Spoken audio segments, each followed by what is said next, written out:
Hello. तो क्या हाल चाल है। जैसा कि मैंने आप सबसे बोला था कल की एक फुल लेंथ टेस्ट मैं लाने वाला हूं जिससे आपको प्रिपरेशन को आप एनालाइज कर पाओ अपनी।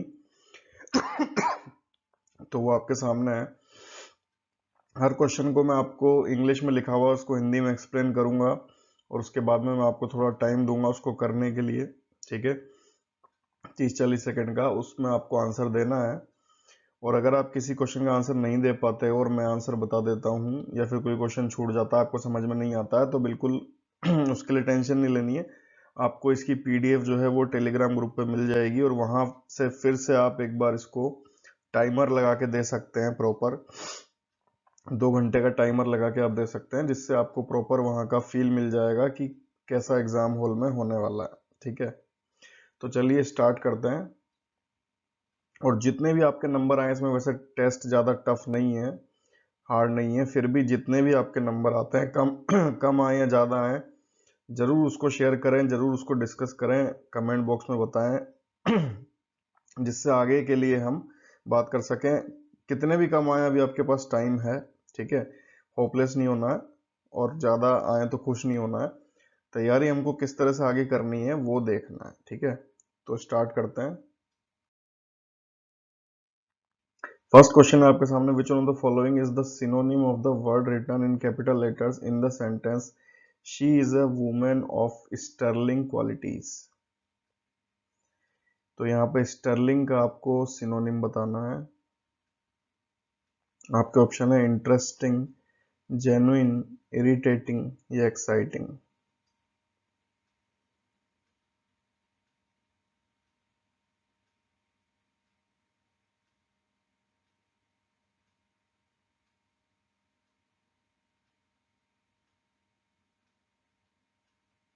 तो इसका जो आंसर है, इसका आंसर है जेन्युइन, ऑप्शन बी।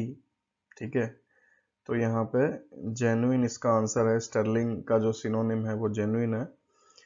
तो she is a woman of genuine qualities. मैं यहाँ पे टिक नहीं कर रहा हूँ आंसर क्योंकि पीडीएफ आपको एज इट इज़ मिल जाएगी।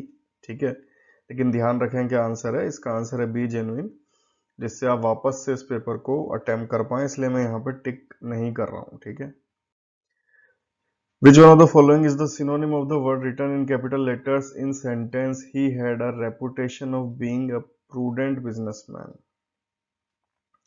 तो यहाँ पे कैपिटल लेटर्स में लिखा हुआ है प्रूडेंट, तो आपको प्रूडेंट का सिनोनिम यहाँ पे बताना है। आपके ऑप्शंस हैं स्किलफुल, वेल्दी, केयरफुल या डिसऑनेस्ट।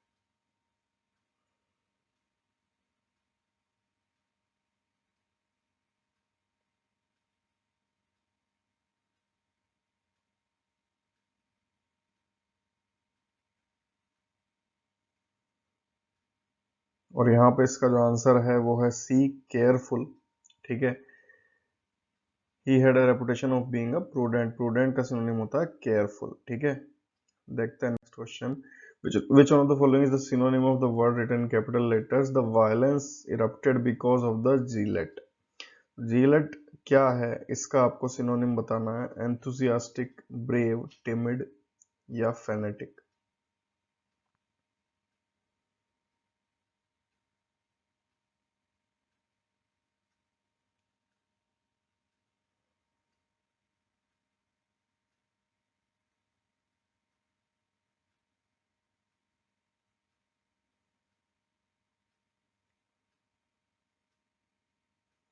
तो इसका जो आंसर है यहाँ पे वो है डी, फैनेटिक। ठीक है, फैनेटिक कट्टर या हठधर्मी हम जिसको बोलते हैं वो जीलट का यहाँ पे सिनोनिम है। तो वायलेंस क्यों हुआ, फेनेटिक होने की वजह से, कट्टर होने की वजह से। ठीक है, देखते हैं next question. Which one of the following is antonym of the word written in capital letters in sentence a character without a blemish is a virtue of a leader. तो ब्लेमिश जो यहाँ पे शब्द है उसका आपको बताना है एंटोनिम। ध्यान रखें, ठीक है, सिनोनिम नहीं बताना, एंटोनिम बताना है, इसका उल्टा मतलब वाला शब्द। तो ब्लेमिश का आपको अर्थ पता होना चाहिए, उसके बाद आपको एंटोनिम उसका बताना है।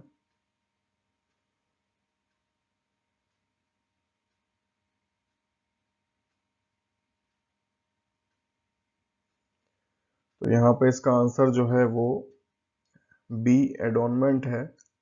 ब्लेमिश का मतलब होता है दाग या धब्बा, तो विदाउट ए ब्लेमिश, कोई दाग नहीं होना चाहिए, ऐसा लीडर का कैरेक्टर होना चाहिए।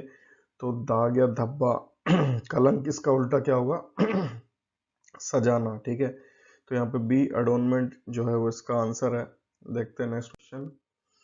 Which one of the following is antonym of word written in capital letters? The minister was accused of indulging in nepotism. Nepotism बहुत ज़्यादा चर्चा में रहा है शब्द, और इसका आपको ज़रूर पता होना चाहिए अर्थ, और इसका एंटोनिम आपको बताना है। तो यहाँ पे आपके ऑप्शन है इम्पार्शलिटी, हेटेड, कंडेमनेशन और इंडिफरेंस। आपको इसका एंटोनिम बताना है।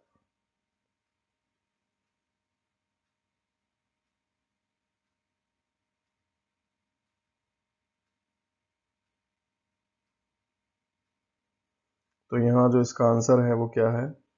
ए, इम्पार्शलिटी।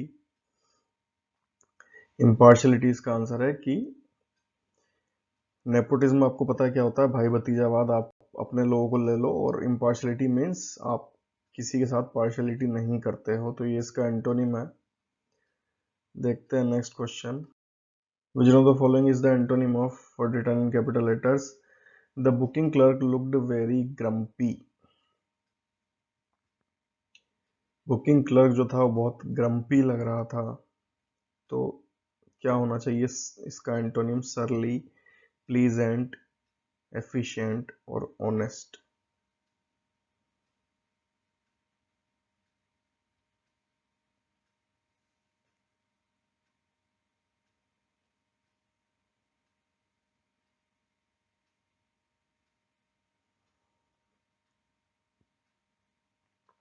तो यहाँ जो इसका आंसर है वो है प्लीजेंट, बी। तो क्लर्क जो है बहुत ग्रम्पी लग रहा था, और ग्रम्पी का उल्टा क्या है? बहुत शांत, बहुत अच्छा लग रहा था, मतलब कोई दिक्कत उसको नहीं लग रही थी, कोई परेशान नहीं था। तो प्लीजेंट इसका एंटोनिम है, ठीक है। देखते हैं next question. Which of the following parts has an error? Error आपको बतानी है। Copernicus proved that earth moves around the sun. तो किस में एरर है? कोपरनिकस प्रूव्ड दैट अर्थ, या फिर मूव्स अराउंड द सन, या फिर नो एरर।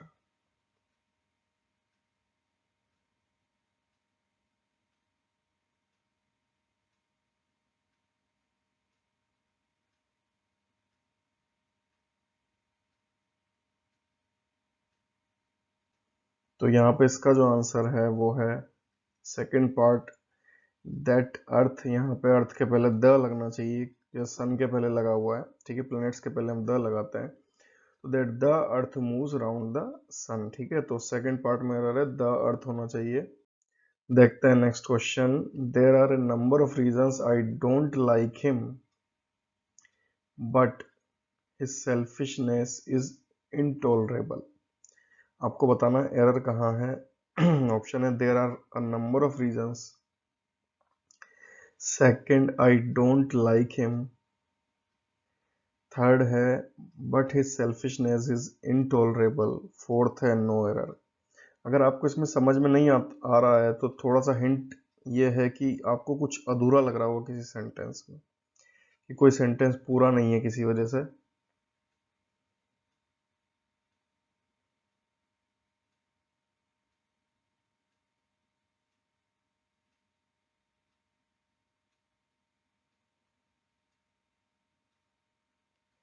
तो यहाँ पर जो इसका आंसर है वो है why I don't like him. There are number of reasons why I don't like him. बहुत सारे कारण हैं जिनकी वजह से मैं उन्हें पसंद नहीं करता हूँ, ठीक है। तो यहाँ पे वाई होना चाहिए, तो ऑप्शन बी इसका आंसर है why I don't like him. There are number of reasons why I don't like him, ठीक है, जिनकी वजह से मैं उनको पसंद नहीं करता हूँ।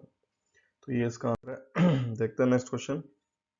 When the meeting was over, he was very tired, so that he went home immediately. आपको एरर बतानी है, किस में एरर है? When the meeting was over, he was very tired, so that he went home immediately, या no error?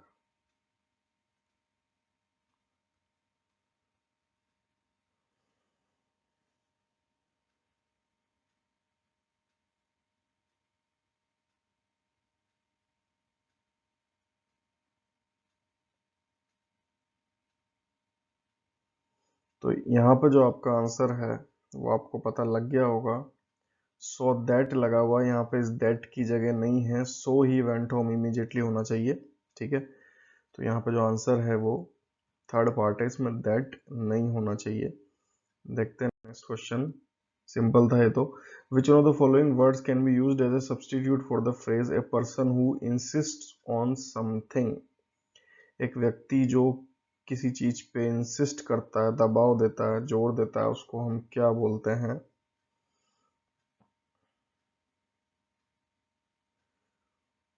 Option है आपके instantaneous, booster, disciplinarian, stickler.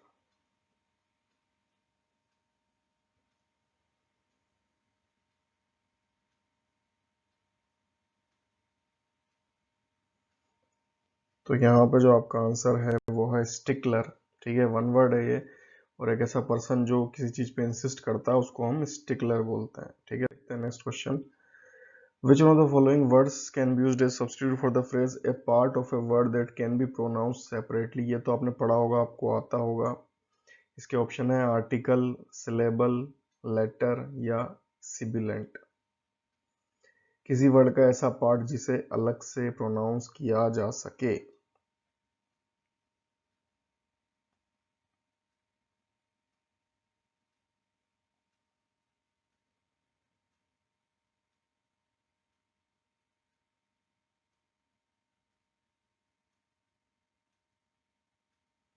तो जो इसका आंसर है वो है बी, सिलेबल।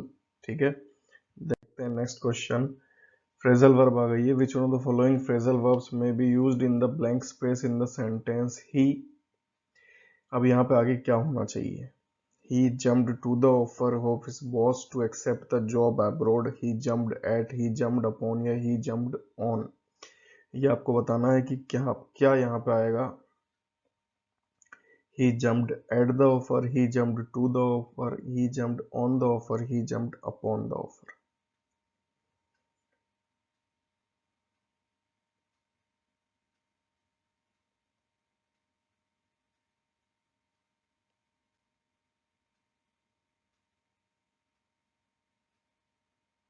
तो यहाँ पे जो आपका आंसर है वो है jumped at, ऑप्शन बी। इसका मतलब क्या होता है कि हैप्पीली एक्सेप्ट, आपने बहुत खुश होकर एक्सेप्ट किया उसको। ठीक है, नेक्स्ट क्वेश्चन है। Which one of the following phrasal verbs may be used in the blank space in the sentence? His parents with a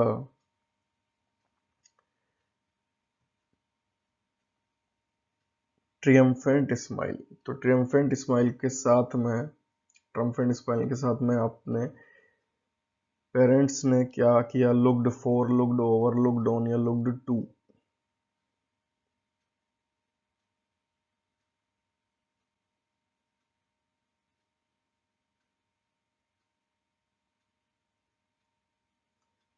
तो यहाँ पे जो इसका आंसर है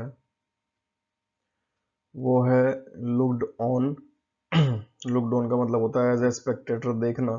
ठीक है, देखते हैं next question. Which of the following phrasal verbs may be used in the blank space in the sentence? Please make it a point to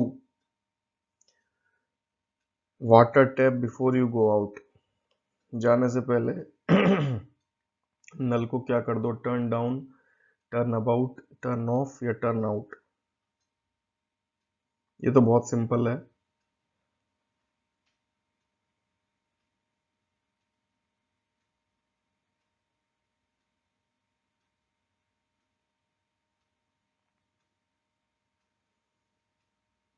तो यहाँ पे इसका आंसर है टर्न ऑफ। आप लाइट को टर्न ऑफ करते हो, किसी भी चीज को टर्न ऑफ करते हो जाने से पहले। ठीक है, तो टर्न ऑफ का यूज करते हो वहां पे, तो इसका आंसर है टर्न ऑफ। देखते हैं next question. Which one of the following phrasal verbs may be used in the blank space in the sentence? After her long illness she is trying her best to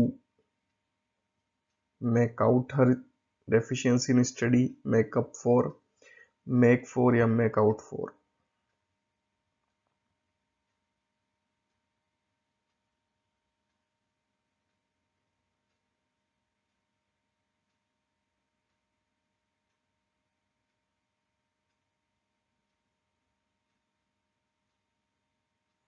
तो यहाँ पे जो आपका answer है इस question में option B, make up for, she is trying her best to make up for her deficiency in study. Make up for means complete करना, पूरा करना, जो डेफिशिएंसी रह गई है स्टडी में उसको वो पूरा करने की कोशिश कर रही है, मेकअप फॉर। ठीक है, ऑप्शन बी। देखते हैं next question, which of the following prepositions may be used in the blank space in sentence, the college will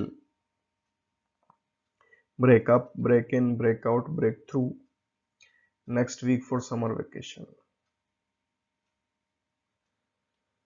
अगले वीक में समर वेकेशन के लिए कॉलेज जो है वो बंद हो जाएगा। तो वो ब्रेक अप होता है, ब्रेक इन होता है, ब्रेक आउट होता है या ब्रेक थ्रू होता है।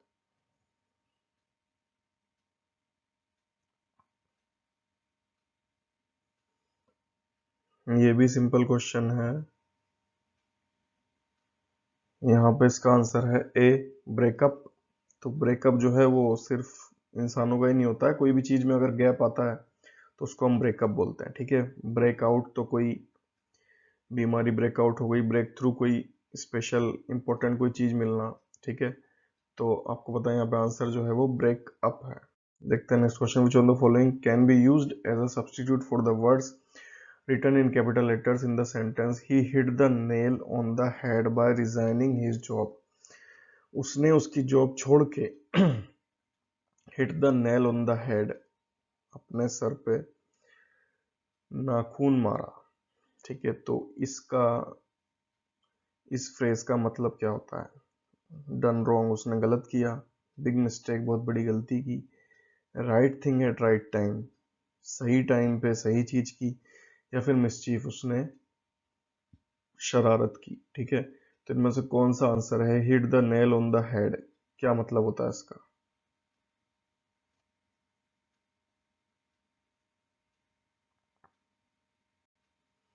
तो इसका आंसर है right thing at the right time. ठीक है, ऑप्शन सी।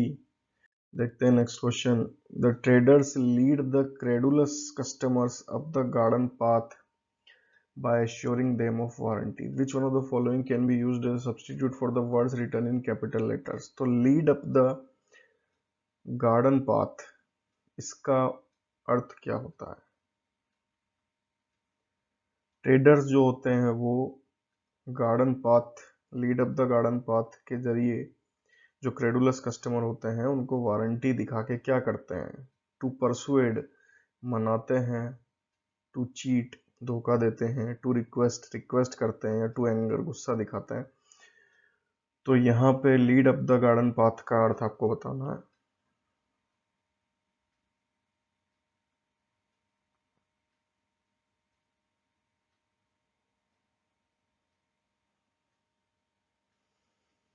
तो यहाँ पे जो इसका आंसर है वो है to cheat. Lead up the garden path का मतलब होता है चीट करना।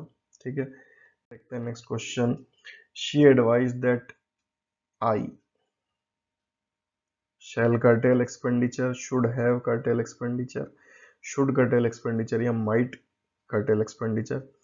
पिछली बार क्वेश्चन टैग्स आए थे, मैंने क्वेश्चन टैग्स को हटा के कुछ और ऐड किया है। अगले पेपर्स में कुछ और ऐड करेंगे जिससे आपको सब तरह की चीजें मिलती रहें, ताकि वहां पे कुछ भी आए तो आपको अलग ना लगे, इसलिए बार बार चेंज करूंगा। पहले ये मॉडल्स मैंने डाले हैं जिसमें फिल इन द ब्लैंक्स है। शी एडवाइज दैट आई, क्या होना चाहिए? शैल, शुड हैव, शुड या माइट?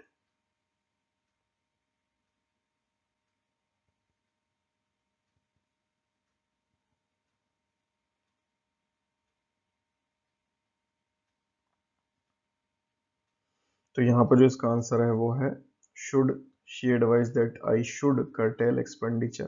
ठीक है, मॉडल्स में आप देखेंगे। इसके बाद next question, make haste lest you should get late, should not get late, may not get late या कैन गॉट लेट। ये क्वेश्चन कई जगह आता है लेस्ट वाला। लेस्ट का मतलब क्या होता है? कहीं ऐसा ना हो जाए। ठीक है, तो वहां पे ये क्वेश्चन चेंज हो गया। उस क्वेश्चन का जो आंसर है वो है शुड गेट, क्योंकि जो लेस्ट होता है उसके साथ कभी भी नेगेटिव नहीं आता है। ठीक है, तो उसका आंसर है शुड गेट। देखते हैं इस क्वेश्चन को, which one of the following has written a book named Gulamgiri. तो गुलामगिरी जो है बुक वो किसने लिखी है? आपके ऑप्शन है गोपाल बाबा, वलंकर, बी आर अम्बेडकर, ज्योतिबा फूले या एम के गांधी। गुलामगिरी।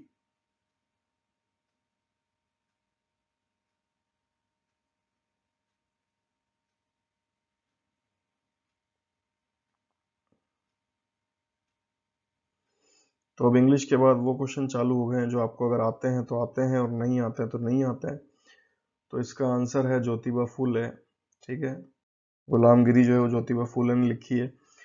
अब आपके सामने है कि कौन सा मूवमेंट से रिलेटेड कौन सा लीडर है? All India Kisan Sabha, Swami Sahajanand Saraswati, self respect movement, M K Gandhi और सत्यशोधक समाज, ज्योतिराव फूले।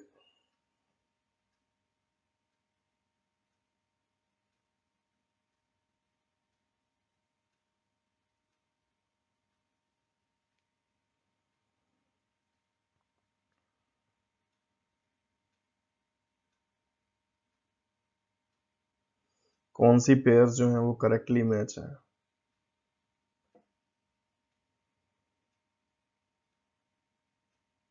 तो यहाँ पे जो आपका आंसर है वो है ऑप्शन सी 1 एंड 3, क्योंकि ऑल इंडिया किसान सभा इन्होंने ही स्वामी सहजानंद सरस्वती ने एस्टेब्लिश की थी।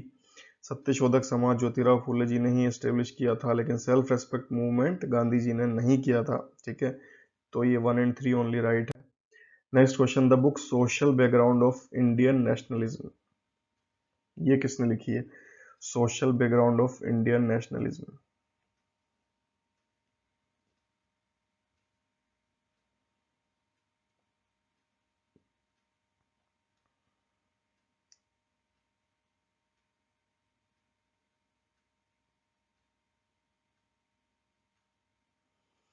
तो इसका जो आंसर है यहाँ पे वो है option D, A R Desai.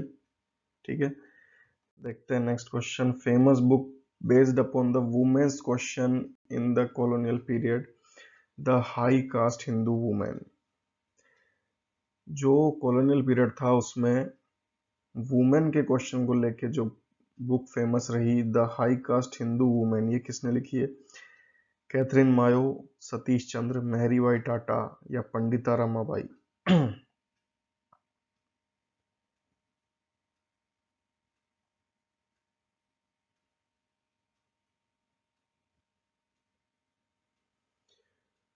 तो इसका आंसर है पंडिता रमाबाई, ऑप्शन डी। ठीक है, इन्होंने बुक लिखी है। देखते हैं next question, Harish Chandra Mukherjee played a significant role in indigo revolt by raising it to a higher political plane, was editor of which journal. Harish Chandra Mukherjee जिन्होंने इंडिगो रिवोल्ट, नील क्रांति में बहुत अहम भूमिका निभाई, अपने इस जो क्वेश्चन था उसको हायर पॉलिटिकल प्लेन पे ले जाके। अब ये किस जर्नल के एडिटर थे, यानी किस जर्नल में लिखते थे नील के बारे में? उस अखबार का नाम क्या था? नील दर्पण, बंगाल समाचार, द हिंदू पेट्रियट या कॉमनवील।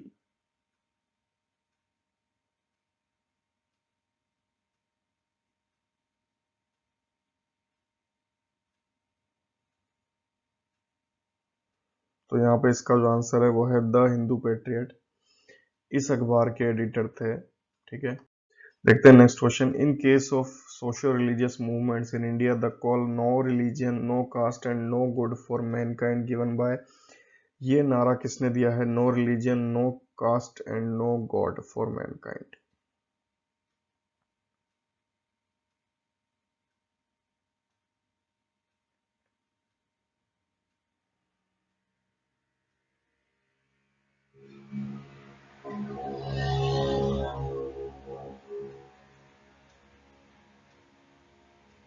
तो इसका जो आंसर है वो है ऑप्शन सी, सहद्रन अयप्पन। इनके जो गुरु थे नारायण गुरु, उन्होंने कहा था one religion one cast and one God for Mankind, जिसको बदल के इनके चेले ने सहद्रन अयप्पन ने क्या किया?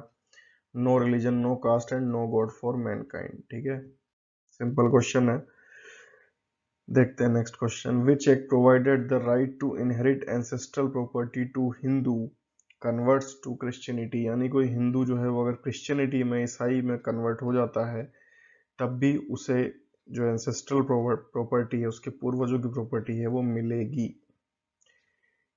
ऐसा किस एक्ट के द्वारा किया गया? लेक्स लोसी एक्ट या religious disabilities act, religious bill act, religious institutions act या प्लेसेस ऑफ वर्शिप एक्ट।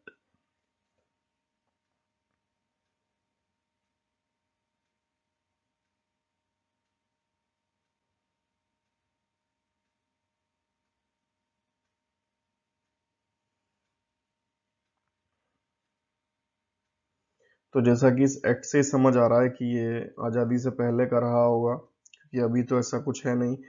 धार्मिक स्वतंत्रताएं सीधे हमारे फंडामेंटल राइट से चलती हैं, तो आज़ादी के पहले का ये बिल होगा। और बाकी जो option religious institution, places of worship, ये आज़ादी के बाद के हैं। ठीक है। Lex loci act, religious disabilities act, यही वो बिल है जिससे ऐसा हुआ था कि हिंदू कन्वर्ट्स को भी प्रॉपर्टी मिलेगी। ठीक है, तो इसका आंसर है A, lex loci act, religious disabilities act. देखते हैं नेक्स्ट क्वेश्चन। अब आपको न्यूज़पेपर का मिलान करना है इनके एडिटर से। Voice of India Dadabhai Naoroji, Hindustani GP Verma, Indian Mirror NN Sen, इनमें से कौन करेक्टली मैच्ड है?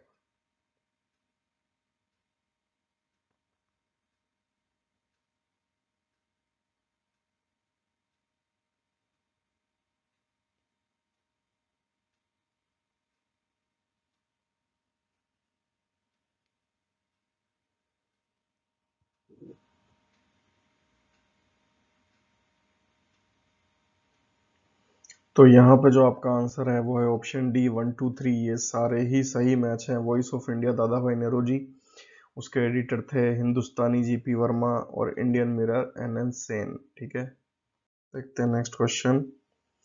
Who organise the first walkout in India's legislative history? India की लेजिस्लेटिव हिस्ट्री में फर्स्ट वॉकआउट संसद में से किसने ऑर्गेनाइज किया? वॉकआउट क्या होता है आपको पता है? कोई चीज अगर हमें पसंद नहीं आती और हम उसका विरोध कर रहे हैं, फिर भी वो चल रही है आगे, तो हम सदन से वॉकआउट कर जाते हैं। ठीक है, हमारे जो नेता हैं वो सदन से बाहर निकल जाते हैं। तो ये पहली बार किसने किया था?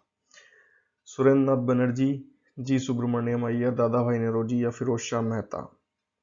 तो इन वॉकआउट करने के लिए पहले आपको संसद में होना जरूरी है, तो उस हिसाब से आंसर दीजिए। इनमें से कौन संसद में था जो ऐसा कर सकता है? सुरेंद्र नाथ बनर्जी, जी सुब्रमण्यम अय्यर, दादा भाई नेरोजी या फिरोज शाह मेहता?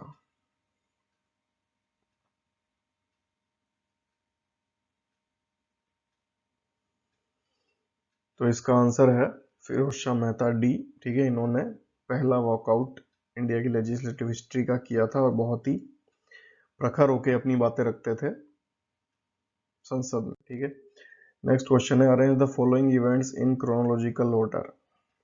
स्वदेशी movement, Rowlatt act, Poona pact और थर्ड राउंड टेबल कॉन्फ्रेंस?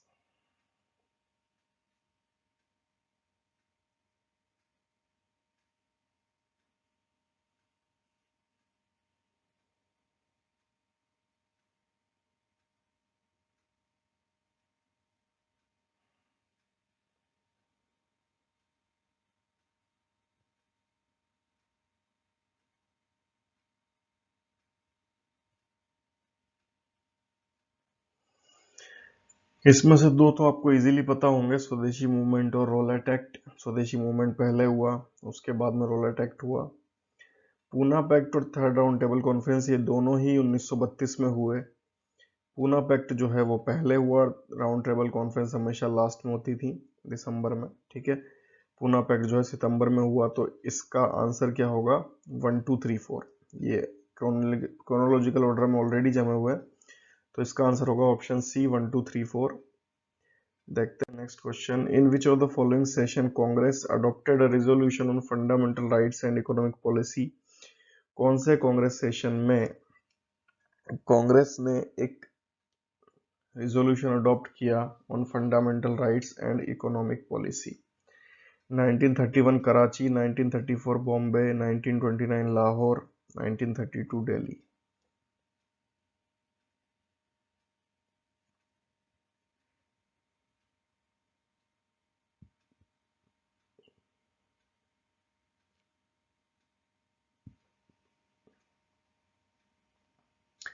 तो इसका आंसर है 1931 कराची में इन्होंने फंडामेंटल राइट्स और इकोनॉमिक पॉलिसी का रेजोल्यूशन अडॉप्ट किया था।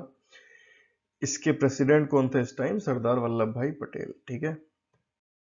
The leader of Borsad punitive tax Satyagraha, Borsad punitive tax Satyagraha के लीडर कौन थे? महात्मा गांधी, बाल गंगाधर तिलक, गोपाल कृष्ण गोखले या वल्लभ भाई पटेल?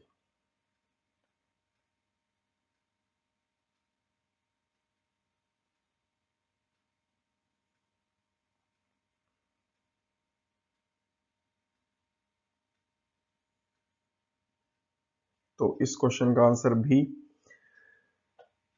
वल्लभ भाई पटेल है। ठीक है, वल्लभ भाई पटेल ही इस सत्याग्रह के लीडर थे। देखते हैं next question. Who change the name of all India home rule league to Swarajya Sabha? किसने all India home rule league का नाम बदल के स्वराज्य सभा रख दिया? बाल गंगाधर तिलक, गोपाल कृष्ण गोखले, महात्मा गांधी या मोतीलाल नेहरू?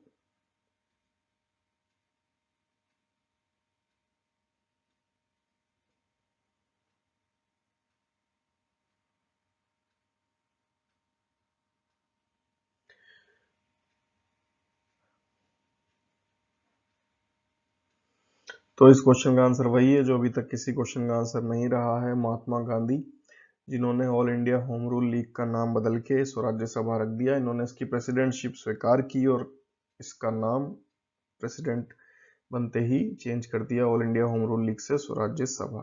ठीक है, देखते हैं next question. Which one of the following is a feature common to both Indian federation and American federation? Indian और अमेरिकन फेडरेशन में कौन सी चीज कॉमन है? A single citizenship, three list in the constitution, dual judiciary या फिर federal supreme court to interpret the constitution?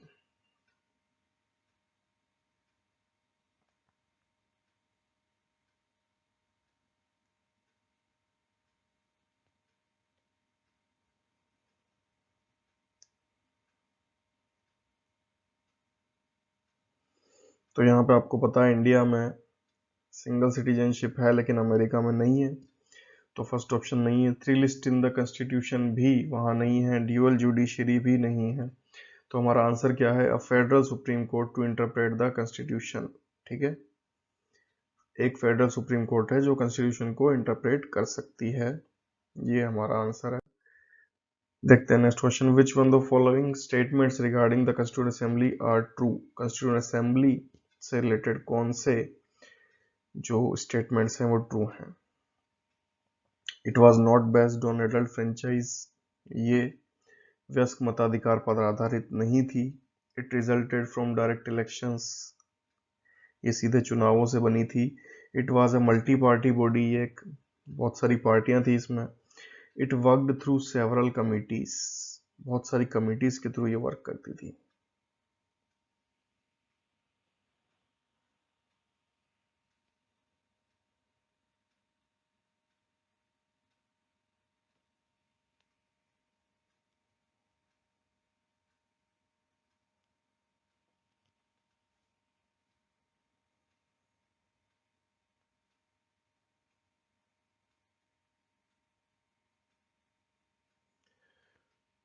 तो यहाँ पे पता है आपको कि एडल्ट फ्रेंचाइज के बेस पे नहीं बनी थी।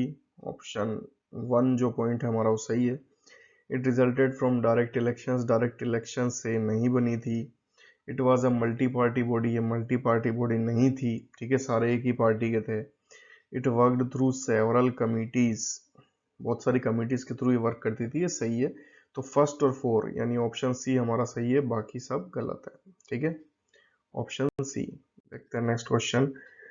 Which of the following schedules of the Constitution of India contains provisions regarding anti-defection law?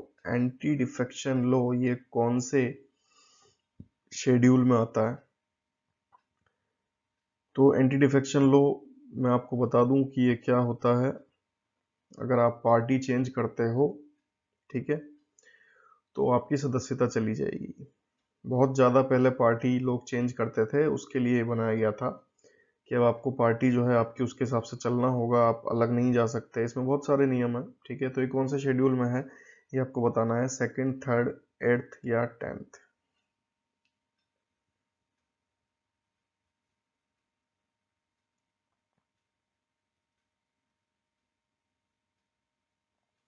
तो रिलेटिवली सिंपल क्वेश्चन है, 10th शेड्यूल में आता है, ठीक है।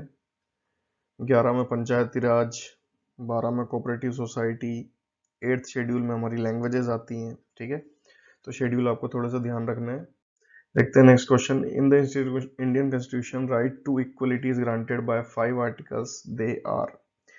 जो राइट टू इक्वलिटी वाले 5 आर्टिकल्स हैं वो कौन से हैं? 16 to 20, 15 to 19, 14 to 18 या फिर 13 to 17। 14 से 18, 13 से 17, 15 से 19 या 16 से 20, कौन से वो आर्टिकल हैं जो राइट टू इक्वलिटी को बताते हैं?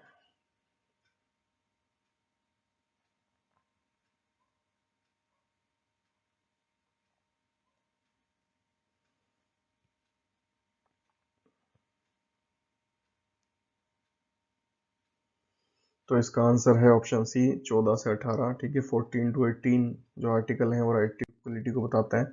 Next question, which one the following requires visa for visiting India. इनमें से किसको, अगर वो बाहर है तो इंडिया में विजिट करने के लिए वीजा चाहिए? Indian citizen, non resident Indian, person of Indian origin, overseas citizen of India, card holder. तो आपको पता है इंडियन सिटीजन को तो नहीं चाहिए, वो तो है इंडिया का सिटीजन। इन तीन में से किसको वीजा चाहिए? Non resident Indian, person of Indian origin या फिर overseas citizen of India, card holder.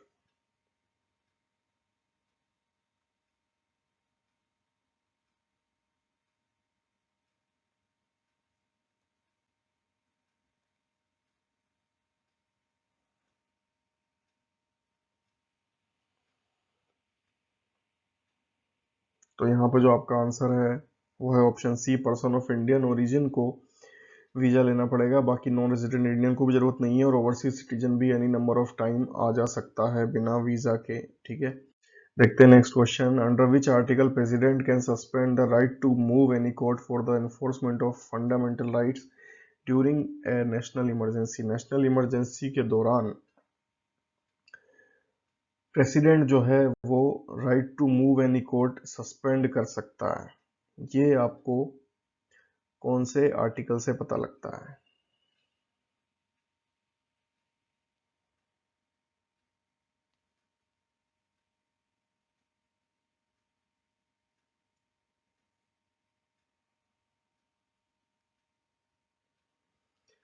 तो इसका आंसर है आर्टिकल 359 ऑप्शन बी, ठीक है। इमरजेंसी के टाइम पर 359 के थ्रू प्रेसिडेंट किसी भी कोर्ट में आप मूल अधिकार मांगने नहीं जा सकते, ऐसा कर सकते हैं, ठीक है।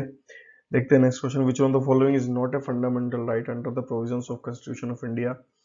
कौन सा कॉन्स्टिट्यूशन में जो है वो मूल अधिकार नहीं है? Equality in matters of public employment, prohibition of traffic in human beings, prohibition of employment of children in factories या फिर just and human conditions of work and maternity relief. Industrial relation अगर आपने पढ़ा है, उसके डीपीएसपीज आपने पढ़े हैं तो आपको ये क्वेश्चन बहुत अच्छे से आता होगा।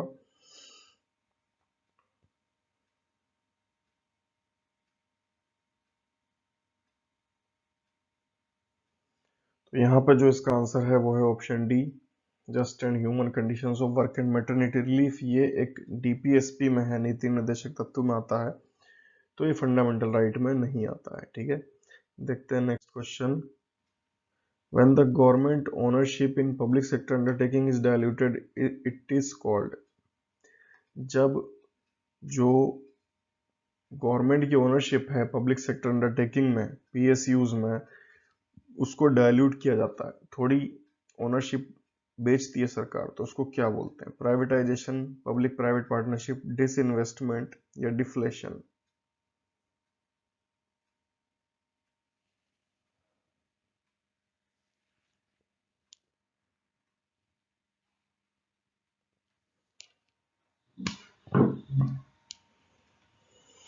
तो यहाँ पर जो इसका आंसर है वो है डिसइन्वेस्टमेंट। अभी स्ट्रेटजी डिसइन्वेस्टमेंट की बात बजट से काफी निकली हुई है, इसलिए क्वेश्चन आपको ध्यान होना चाहिए कि अगर पीएसयूज में सरकार अपनी हिस्सेदारी बेचती है तो उसको हम क्या कहते हैं? डिसइन्वेस्टमेंट, ठीक है। देखते हैं next question, which of the following statement best describes the theory of distribution. Theory of distribution क्या है? Distribution of income among different individuals in the economy, distribution of income between center and state government, principle of just distribution of wealth and income, या distribution of income between the owners of factor resources। तो ये distribution theory के हिसाब से किस में बंटना चाहिए? Different individuals में, सेंटर और स्टेट में, या फिर वेल्थ और इनकम जो है वो उसका बंटवारा होना चाहिए, या फिर between the owners of factor resources.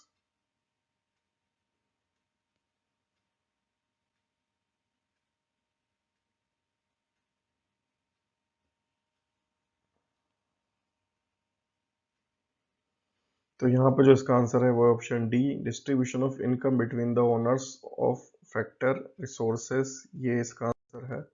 देखते हैं next question, match the provision given in list A with their respective articles in list be under the constitution of India. आपको आर्टिकल्स को मैच करना है।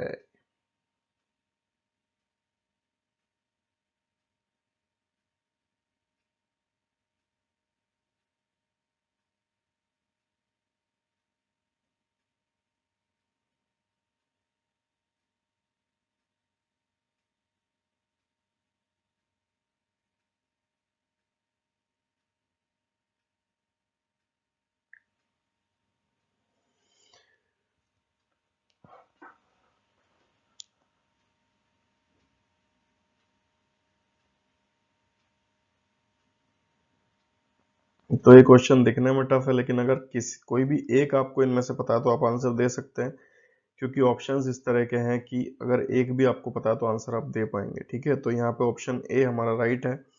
राइट टू वर्क आता है article 41 में, equal pay for equal work आता है article 39, human conditions of work article 42, living wage and decent standard article 43। ठीक है, तो इस तरह क्वेश्चन आपको छोड़ने नहीं है, अटेम्प्ट करना है। अगर एक भी आता है तो आप आंसर दे पाएंगे। ठीक है, देखते हैं next question, subject regulation of labour and safety in mines and oil fields कौन सी लिस्ट में आता है? ये तो बहुत सिंपल क्वेश्चन है।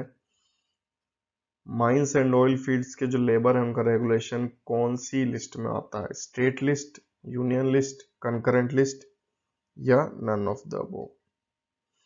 चौथी लिस्ट है ही नहीं जिसको ऑप्शन में डाला जा सके। तीन ही लिस्ट है हमारे पास, उनमें से किस में regulation of labour and safety in mines and oil fields आता है?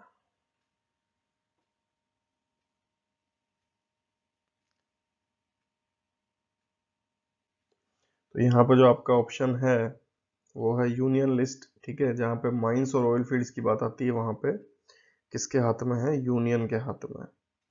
देखते हैं next question, prohibition of traffic in human beings and forced labour, ये कौन से आर्टिकल में आता है? Prohibition of traffic in human beings and forced labour.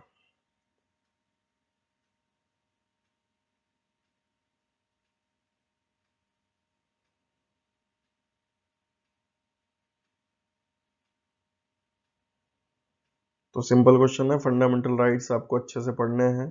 ठीक है, इसका आंसर है आर्टिकल 23, ऑप्शन सी।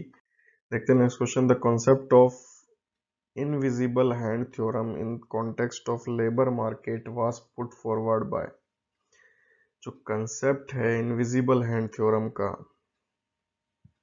वो किसके द्वारा दिया गया है?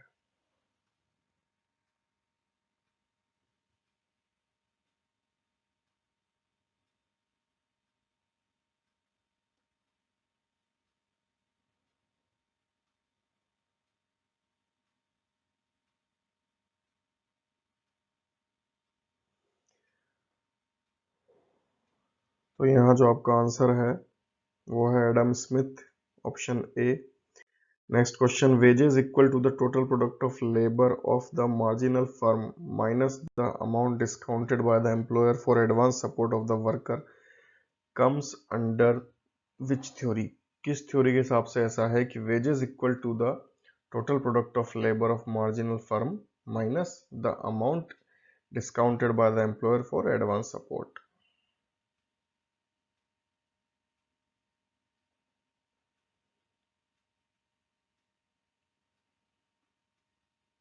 Bargaining theory, residual Clement theory, marginal productivity theory या फिर टॉसिग्स थ्योरी?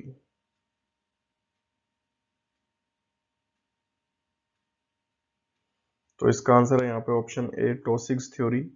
ठीक है, देखते हैं next question. Which of the following theoretical perspectives implies stewardship without ownership?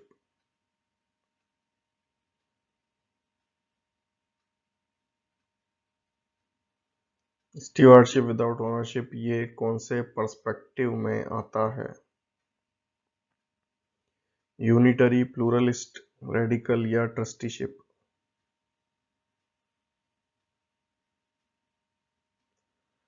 तो इसका आंसर है यहाँ पे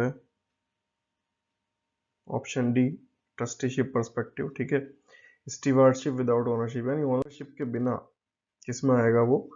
ट्रस्टीशिप में। तो यहाँ पे नेक्स्ट क्वेश्चन है, which one of the following statements relating to N M. Lokhande are true? N M. Lokhande के लिए इनमें से कौन से स्टेटमेंट जो है वो सही है? He was instrumental for establishment of Bombay mill hands association in 1896. He was a philanthropic promoter of labor legislation and workers' welfare. He is considered as the father of trade union movement in India. उन्हें India में trade union movement का father कहा जाता है। वो एक समाज सेवी प्रमोटर थे लेबर लेजिस्लेशन और वर्कर्स वेलफेयर के, और 1896 में बॉम्बे मिल हैंड्स एसोसिएशन के एस्टेब्लिशमेंट में उन्होंने महत्वपूर्ण भूमिका निभाई थी।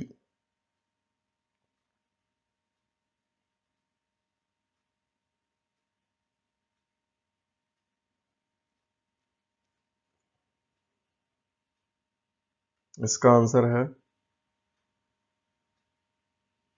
बी एंड सी, क्योंकि वो बॉम्बे मिल हैंड्स एसोसिएशन के एस्टेब्लिशमेंट में थे। बिल्कुल ये सही है, उन्होंने महत्वपूर्ण भूमिका निभाई थी, लेकिन ये सन यहाँ पे गलत है, ईयर आपको गलत दिया हुआ है। 1896 में नहीं, उन्होंने 1890 में इसकी स्थापना की थी, पहली ऐसी संस्था थी, और इसीलिए इनको father of trade union movement भी कहा जाता है। और सेकंड तो सही है ही, philanthropic promoter of labour legislation and workers welfare. तो इसका आंसर है option C, B and C. ठीक है, फर्स्ट में ईयर गलत है।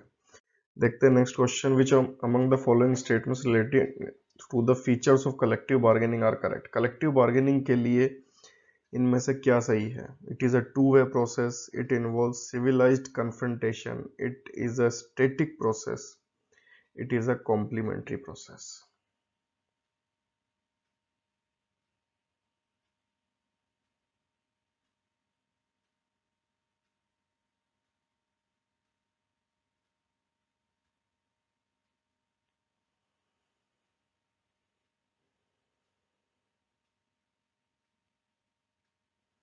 तो यहाँ पे जो आपका आंसर है वो है ऑप्शन सी। ये जो सी है स्टैटिक प्रोसेस, इसको छोड़ के तीनों सही हैं। टू वे प्रोसेस है, सिविलाइज्ड कन्फ्रंटेशन इसमें होता है, कॉम्प्लीमेंट्री प्रोसेस है, लेकिन स्टैटिक प्रोसेस नहीं है। ठीक है, तो ए, बी और डी सही है, ऑप्शन सी। देखते हैं next question, international day of for abolition of slavery ये कब मनाया जाता है? International day for abolition of slavery ये इंटरनेशनली कौन से डे पे मनाया जाता है? 1 दिसंबर, 2 दिसंबर, 3 दिसंबर, 4 दिसंबर?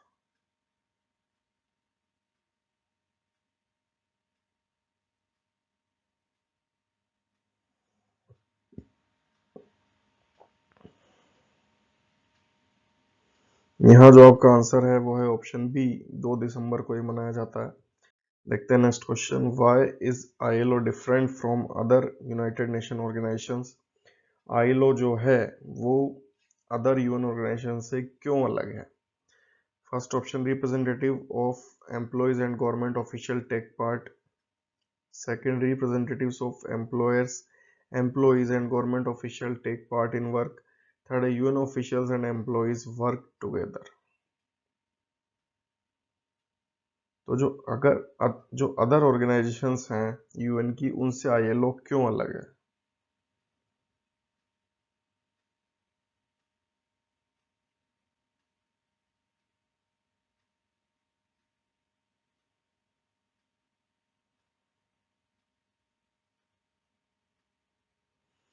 तो यहाँ पे जो आपका आंसर है वो है ऑप्शन बी। ये इसलिए अलग है क्योंकि यहाँ पे सिर्फ गवर्नमेंट के ही ऑफिशियल नहीं, सिर्फ देशों के ही ऑफिशियल्स नहीं, एम्प्लॉयर और एम्प्लॉय के भी रिप्रेजेंटेटिव रहते हैं, इसीलिए ये अलग है और ऑफिशियल वो पार्ट लेते हैं वर्क में, ठीक है। तो ये इसकी डिफरेंट थिंग है कि एम्प्लॉयर, एम्प्लॉय और गवर्नमेंट ऑफिशियल तीनों यहाँ पे इसके रिप्रेजेंटेटिव इसमें रहते हैं, ठीक है। Which of the following act is not covered under the code of wages. तो जो नए हमारे लेबर कोड है उनसे क्वेश्चन आ गया है कि कोड ऑफ वेजेस में कौन सा नहीं है, payment of wages, payment of bonus, equal remuneration या payment of gratuity.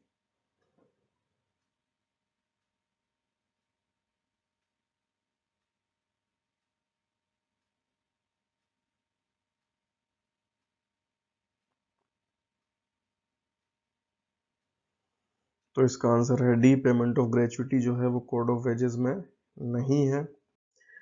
Environmental theory of labour movement given by, जो एनवायरमेंटल थ्योरी है लेबर मूवमेंट की वो किसने दी है, Tannenbaum, Robert Hoxie, Beatrice Webb या John R Commons.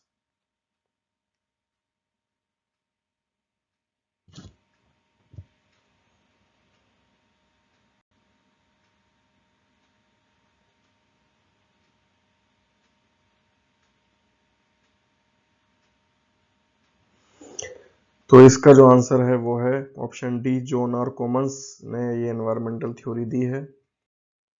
Next question है list of notifiable diseases comes under which schedule of occupational safety health and working conditions code. तो ओएसएच जो हमारा कोड है, ओएसएच में कौन से शेड्यूल में नोटिफाइबल डिसीज की लिस्ट आती है।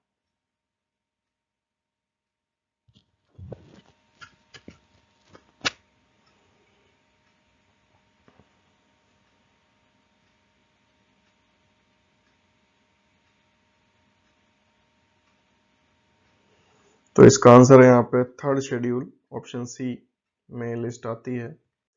देखते हैं next question, which of the following act is not covered under any of the 4 new labour codes. तो वो कौन सा कोड है जो किसी में भी कवर नहीं है, ये आपको बताना है। Industrial dispute 1947, employment exchanges compulsory notification of vacancies act 1959, cine workers welfare fund act 1981 या अप्रेंटिसेस एक्ट 1961।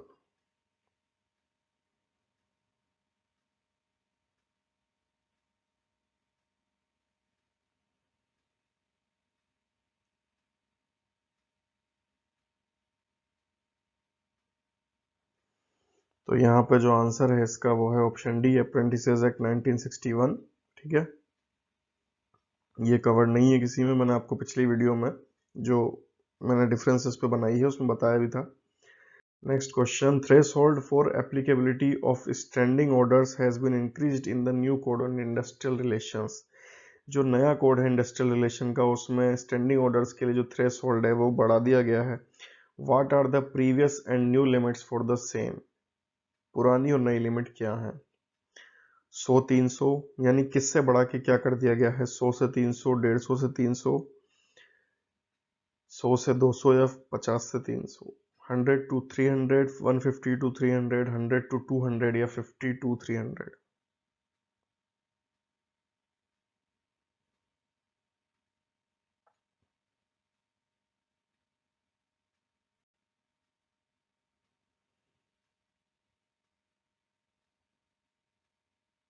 तो इसका आंसर भी मैंने आपको पिछली वीडियो में बताया है, ऑप्शन ए, 100 से बढ़ा के इसको 300 कर दिया गया है।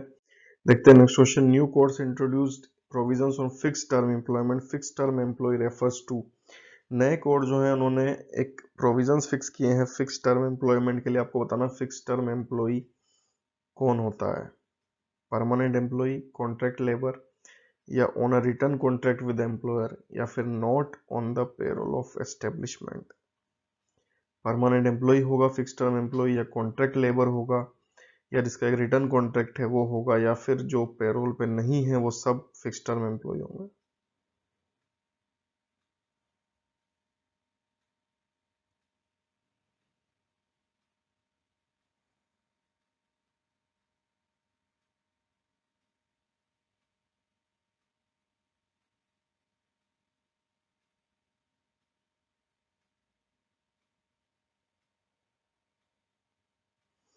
तो इसका आंसर जो है वो है ऑप्शन सी। ये भी पिछली वीडियो में था। रिटर्न कॉन्ट्रैक्ट पे जो होता है और कंपनी के पेरोल पे होता है वो होता है फिक्स टर्म एम्प्लॉय। ठीक है, देख क्वेश्चन, सोशल सिक्योरिटी फंड जो इंट्रोड्यूस किया गया है वो किसके द्वारा फंडेड होगा? ओनली सेंट्रल गवर्नमेंट और state government, central government, state government plus aggregators, या स्टेट गवर्नमेंट एंड एग्रीगेटर्स?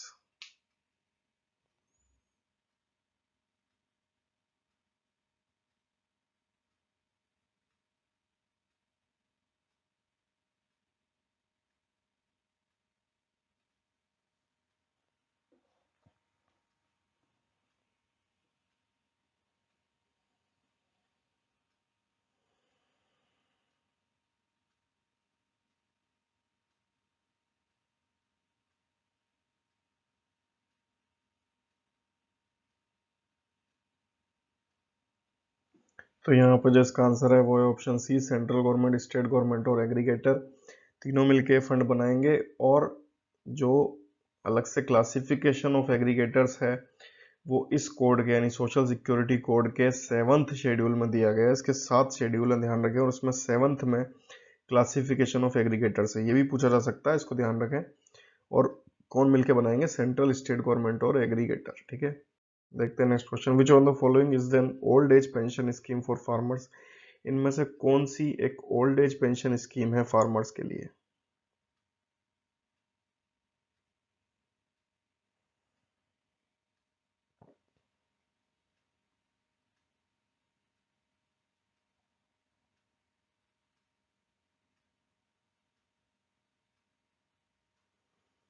तो यहाँ पे जो इसका आंसर है, सिंपल क्वेश्चन है, वो है ऑप्शन बी, पीएम किसान मानधन योजना। पीएम किसान सम्मान निधि आपको पता है ओल्ड एज पेंशन स्कीम नहीं है, ये 2000 रुपये जो मिलते हैं क्वार्टरली वो है। रफ्तार योजना कृषि से संबंधित है। ठीक है, किसानों की नहीं है, कृषि को बढ़ाने के लिए कृषि उन्नति रफ्तार योजना। और पीएम श्रम योगी मानधन जो है वो बेसिकली अनऑर्गेनाइज वर्कर्स के लिए पेंशन स्कीम है, लेकिन किसके लिए? अनऑर्गेनाइज वर्कर्स के लिए। तो यहाँ पर जो इसका आंसर है वो है पीएम किसान मानधन योजना। देखते हैं नेक्स्ट क्वेश्चन। आई गोट कर्मयोगी क्या है? ये एक इंटीग्रेटेड डिजिटल प्लेटफॉर्म है under ministry of agriculture to help small farmer, या फिर under ministry of labour for informal sector worker, या फिर under ministry of HRD for civil servant capacity building, या फिर new digital platform for meditation? IGOT Karmayogi क्या चीज है?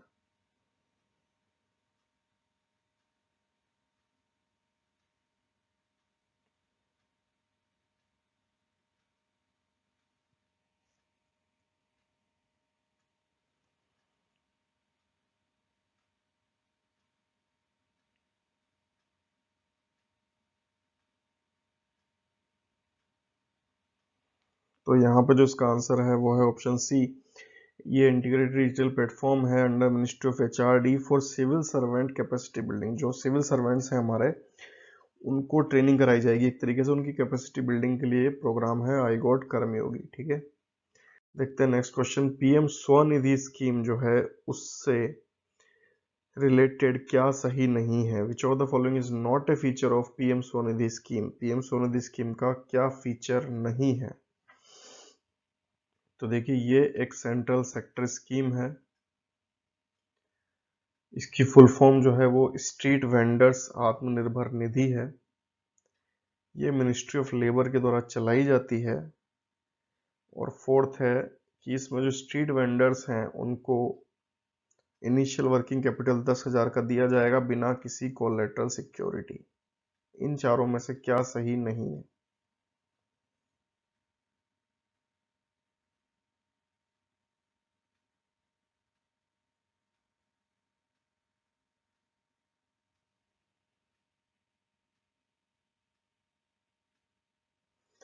तो देखिए, यहाँ पे जो आंसर है वो है ऑप्शन सी। ये मिनिस्ट्री ऑफ लेबर के द्वारा नहीं, ministry of housing and urban affairs के द्वारा चलाई जाती है।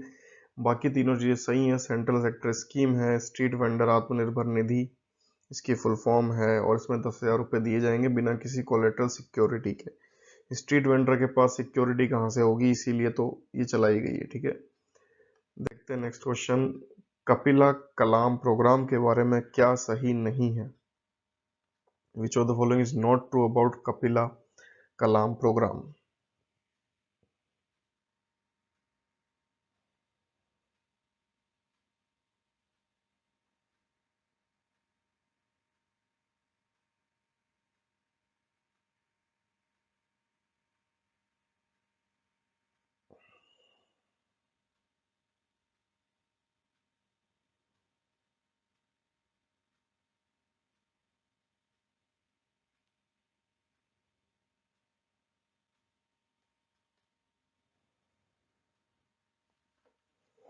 तो देखिए यहाँ पे पहला ऑप्शन है, ये यूनियन एजुकेशन मिनिस्टर ने लॉन्च की है, बिल्कुल सही है। Full form is Kalam programme for inventions literacy and awareness. यहीं पे प्रॉब्लम है, बाकी ऑप्शन सही हैं। ये पेटेंटिंग एंड इन्वेंशंस को बढ़ावा देगी। ये aims to lead India towards self reliance, Atmanirbhar India को बढ़ाने के लिए, पेटेंट और इन्वेंशंस को बढ़ाने के लिए बेसिकली स्कीम है, इसीलिए कलाम साहब के नाम पे है। इसकी फुल फॉर्म है Kalam programme for intellectual property literacy and awareness. ठीक है, तो यहाँ पे इंटेलेक्चुअल प्रॉपर्टी की जगह मैंने इन्वेंशंस लिखा है, इसीलिए ये गलत है। तो ये इंटेलेक्चुअल प्रॉपर्टी को बढ़ाने के लिए स्कीम है, इन्वेंशंस को बढ़ाने के लिए स्कीम है। ठीक है, इसको आप ध्यान रखें। एजुकेशन मिनिस्टर ने इसको लॉन्च किया और इन्वेंशंस, इंटेलेक्चुअल प्रॉपर्टी, इनको बढ़ाने के लिए, पेटेंट को बढ़ाने के लिए कॉलेजों में जा जाके पेटेंट के लिए प्रोत्साहित किया जाएगा बच्चों को। ठीक है, देखते हैं next question. FAME India scheme is associated to, FAME India scheme जो है वो किससे एसोसिएटेड है? Small and marginal farmers, land mapping in villages, to involve celebrities for promotion of government scheme, या to give a boost to development of electric vehicles.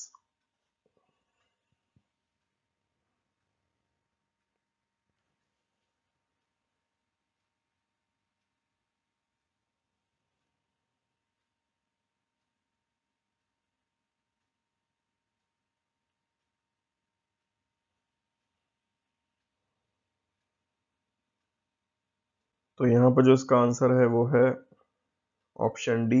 ये electrical vehicles को boost करने के लिए, उनका डेवलपमेंट को बूस्ट करने के लिए स्कीम है।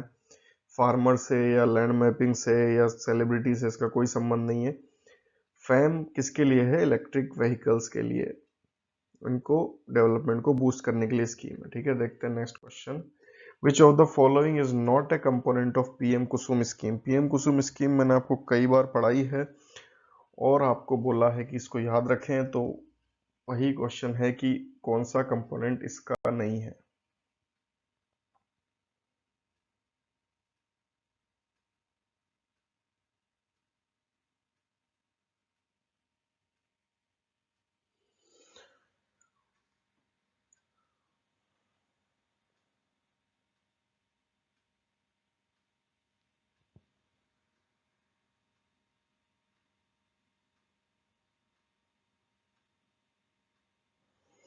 तो यहाँ पे जो ऑप्शन बी इसका आंसर है, 10,000 megawatt of decentralised ground mounted grid connected renewable power plant, 17.5 lakh stand alone solar powered agriculture pump और solarisation of 10 lakh grid connected agriculture pump, ये इसके पार्ट है। बेसिकली रिन्यूएबल एनर्जी के लिए स्कीम है फार्मर्स से रिलेटेड, और अभी इसमें 70% सब्सिडी भी दी गई है। ठीक है, तो ये स्कीम आपको ध्यान रखनी है, और इसके ये कंपोनेंट्स हैं, इसमें सोलर एलईडी डिस्ट्रीब्यूशन का कोई कंपोनेंट नहीं है। ठीक है, देखते हैं नेक्स्ट क्वेश्चन। कौन सी स्कीम जो है वो आत्मनिर्भर भारत अभियान का कंपोनेंट नहीं है? 3 lakh 3 lakh crore emergency credit line for MSME, 90,000 crore liquidity injection for startup, government monopoly on coal would be removed with introduction of commercial mining on revenue sharing basis, PM Swanidhi scheme।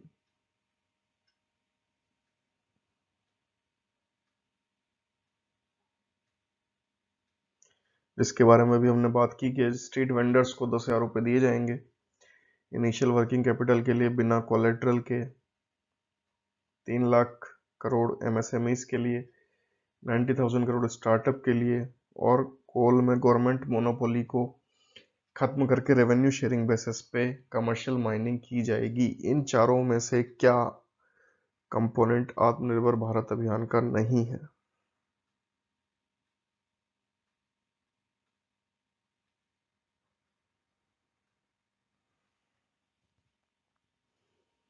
तो यहाँ पे इसका जो आंसर है वो है ऑप्शन बी। 90,000 करोड़ लिक्विडिटी जो है वो डिस्कॉम्स के लिए है, स्टार्टअप्स के लिए नहीं है।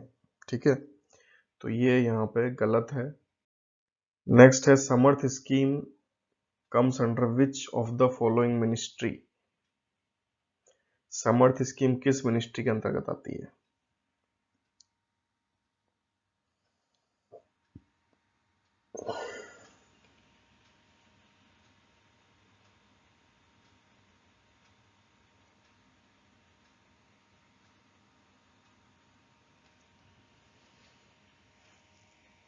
तो यहाँ पर जो इसका आंसर है वो है मिनिस्ट्री ऑफ टेक्सटाइल। ये एक टेक्सटाइल से रिलेटेड स्कीम है, मिनिस्ट्री ऑफ टेक्सटाइल के अंतर्गत आती है। ठीक है, देखते हैं नेक्स्ट क्वेश्चन।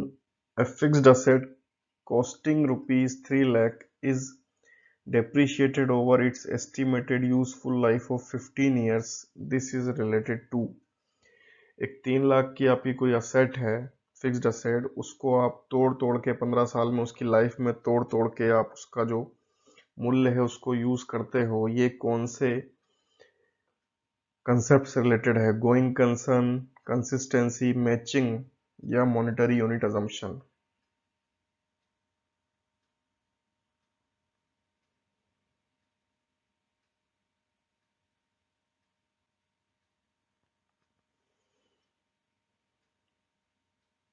तो यहाँ पर जो इसका आंसर है वो है मैचिंग कंसेप्ट। मैचिंग कंसेप्ट के लिए हम इस तरीके से तोड़ तोड़ के जो हमारी फिक्स्ड असेट है उनको यूज करते हैं। देखते हैं next question. As per revenue recognition principle sales revenues should be recognised at the time when. Sales revenue आपको कब रिकॉग्नाइज करने चाहिए? As per revenue recognition principle. Order is taken for merchandise, ownership of goods gets transferred from seller to buyer, cash received या फिर all of the above?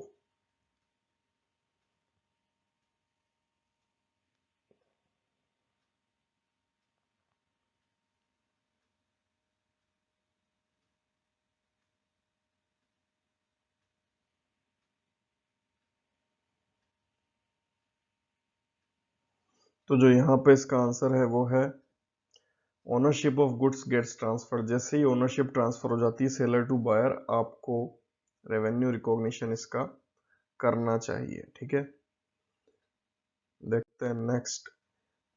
Accrual basis पे any business और financial transaction should be recorded when. Accrual basis पे दो basis होते हैं, cash basis और एक एक्रूवल बेसिस। एक्रूवल बेसिस पे आपको कोई भी बिजनेस या फाइनेंशियल ट्रांजैक्शन कब रिकॉर्ड करना है?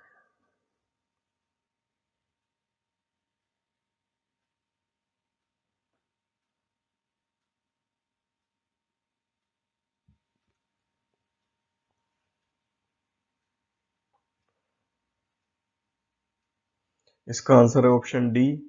जब ट्रांजैक्शन होता है तभी आपको एक्रूवल बेसिस पे कर लेना है। कैश बेसिस में जब कैश आता है या जाता है, लेकिन जब एक्रूवल बेसिस है तो जैसे ही ट्रांजैक्शन होता है वैसे ही आप इसको रिकॉर्ड कर लेते हैं। ठीक है, नेक्स्ट क्वेश्चन। बिजनेस और economic identity concept is applicable to. ये कहाँ कहाँ एप्लीकेबल होता है? सोल प्रोप्राइटरशिप में होता है, पार्टनरशिप फॉर्म ऑफ बिजनेस में होता है, कॉर्पोरेट फॉर्म ऑफ बिजनेस में होता है या फिर ऑल ऑफ द अबव?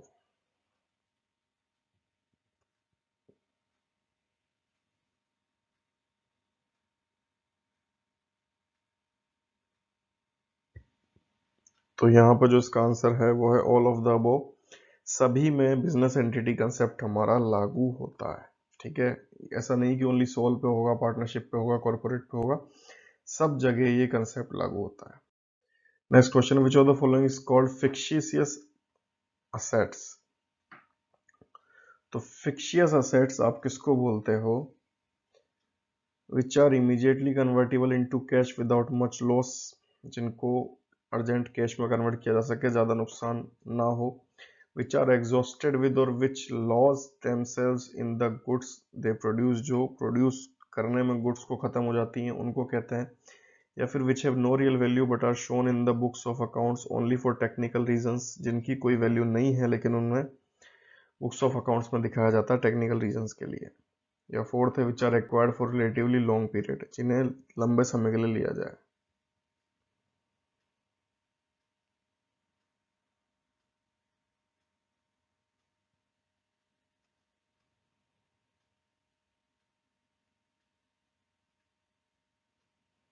तो यहाँ पर जो इसका आंसर है वो है ऑप्शन सी, जिनकी कोई रियल वैल्यू नहीं होती लेकिन उन्हें बुक्स ऑफ अकाउंट्स में लिया जाता है सिर्फ टेक्निकल रीजन के लिए। जो अपने आप को एग्जॉस्ट कर देती हैं वो वेस्ट असेट्स होती हैं, ठीक है। तो ये यहाँ पे आपका आंसर है ऑप्शन सी।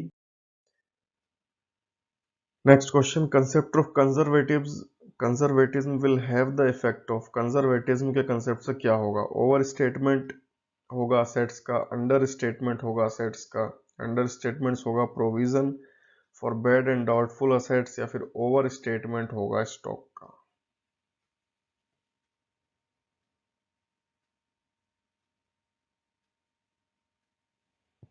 तो कंजर्वेटिज्म में हम क्या करते हैं कि पास से पास का खर्चा ले लेते हैं, लेकिन मतलब दूर से दूर का खर्चा ले लेते हैं लेकिन पास से पास का लाभ हम नहीं लेते हैं जब तक वो हमें नहीं मिल जाता। कंजर्वेटिज्म क्या, एक तरीके से बचा के रखना आपके बिजनेस को। तो उसमें क्या होगा, अंडर स्टेटमेंट ही होगा, ठीक है। और किसका होगा अंडर स्टेटमेंट? असेट्स का अंडर स्टेटमेंट आप करके रखोगे, तो इसका आंसर ऑप्शन बी है, ठीक है। देखते हैं नेक्स्ट क्वेश्चन, वर्किंग कैपिटल क्या होती है? कैपिटल इन्वेस्टेड और represented by fixed assets, current और floating assets, excess of current assets over current liabilities, या फिर इनमें से कोई नहीं।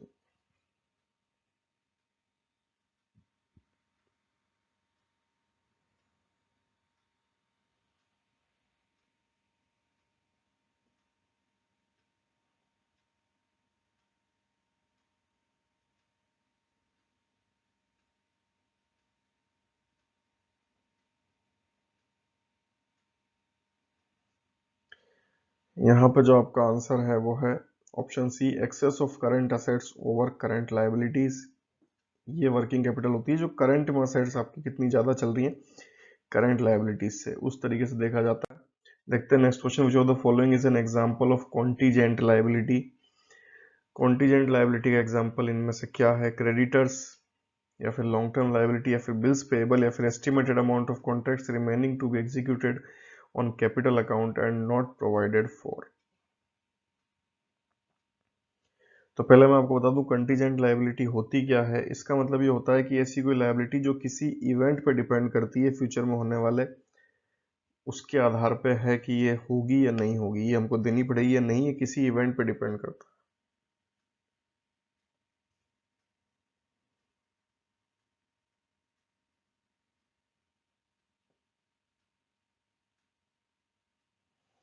तो इसका आंसर है option D, creditors, long term liability या बिल्स पेएबल आपने सुना है। कॉन्टीजेंट लायबिलिटी अगर नहीं सुना है तो ऑप्शन डी भी नहीं सुना है आपने। तो इसलिए जब इस तरह क्वेश्चन है जो नहीं सुना, तो जो सुना हुआ है उसको हटा दिया करो, तो हमारा आंसर निकल के आ जाता है। यहाँ पे option D, estimated amount of contracts remaining to be executed on capital account and not provided for, जैसा मैंने आपको बताया कोई कंडीशंस पे डिपेंड करता है कि ये लायबिलिटी बनेगी या नहीं, ठीक है। देखते हैं नेक्स्ट क्वेश्चन, पेटेंट अकाउंट और goodwill account is a type of, patent या गुडविल जो अकाउंट है वो कौन से टाइप के हैं? पर्सनल है, टेंजिबल रियल, नॉमिनल, या इनटेंजिबल रियल?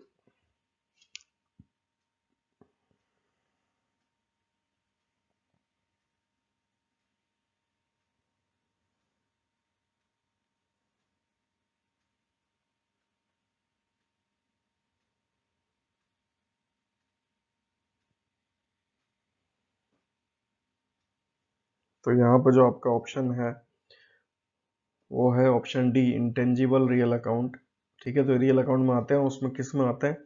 टेंजिबल जिसे आप छू सकते हो तो वो तो है नहीं, है तो इंटेंजिबल में ही आएगा, ठीक है। तो आपका ऑप्शन इंटेंजिबल एक ही दिख रहा है, इंटेंजिबल रियल अकाउंट, ठीक है। तो रियल अकाउंट में भी ये किस में आता है? इंटेंजिबल रियल अकाउंट में। Which of the following not true about the transaction entry book ledger, ledger के लिए क्या ट्रू नहीं है? It records transaction in analytical order. It is the book of second entry. It is more reliable as compared to, यहाँ पे journal आएगा,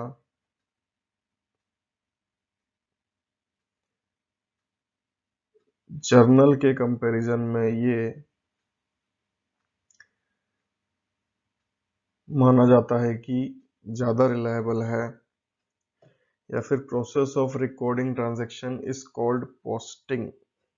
तो इनमें से कौन सा सही नहीं है लेजर के लिए?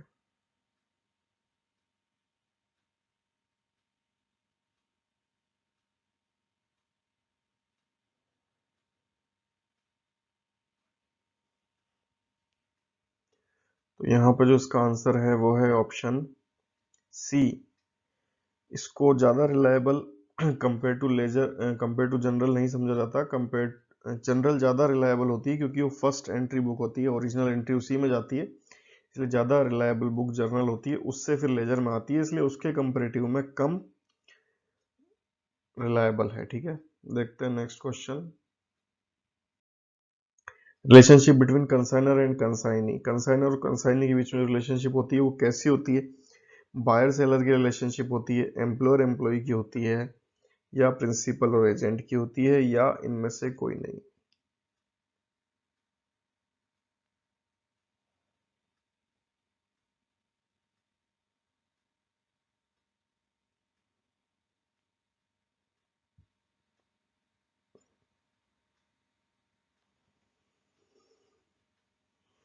तो कंसाइनर कंसाइनी मैंने आपको पढ़ाया हुआ है,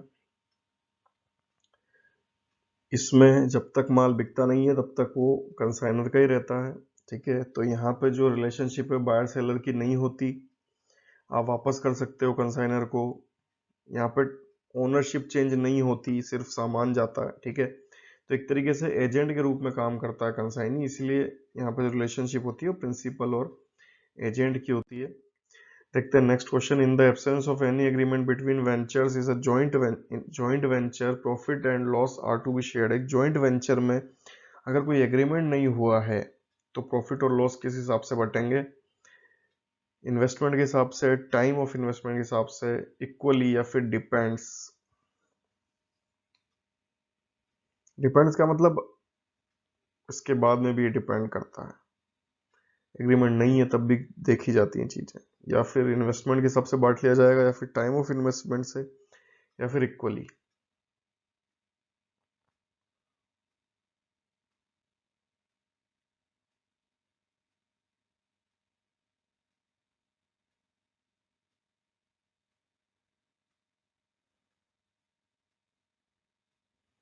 तो यहाँ पे जो आंसर है इसका वो है इक्वली।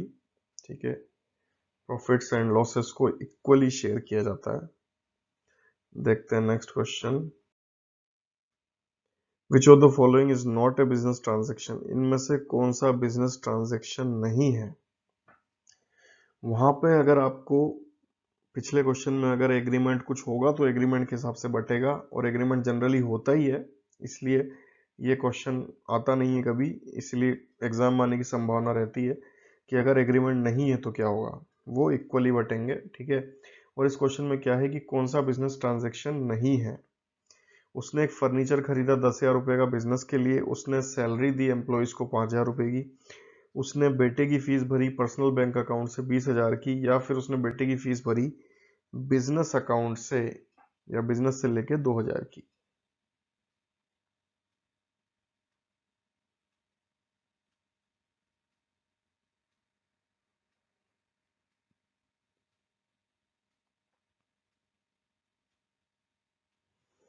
तो यहाँ पे सिंपल क्वेश्चन है, आप बिजनेस अकाउंट से भरते हो तब तक वो बिजनेस ट्रांजैक्शन है, पर्सनल अकाउंट से आप कुछ भी करते हो वो ट्रांजैक्शन बिजनेस का नहीं है। ठीक है, देखते हैं नेक्स्ट क्वेश्चन। कौन सी पीएसयू है जिसने डेवलप किया है एक remote monitoring system for covid in partnership with AIIMS Rishikesh? AIIMS Rishikesh के साथ मिलके कौन सी पीएसयू ने कोविड-19 के लिए रिमोट मॉनिटरिंग सिस्टम डेवलप किया है? आपके ऑप्शन है बीईएल, बीएचईएल, एचएएल, या electronics corporation of India limited.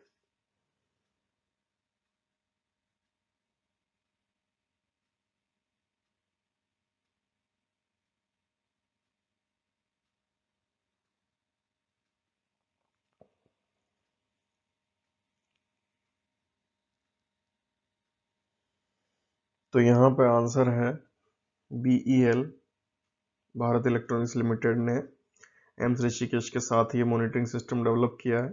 ठीक है, देखते हैं question. Goal of a pure market economy is to meet the desire of.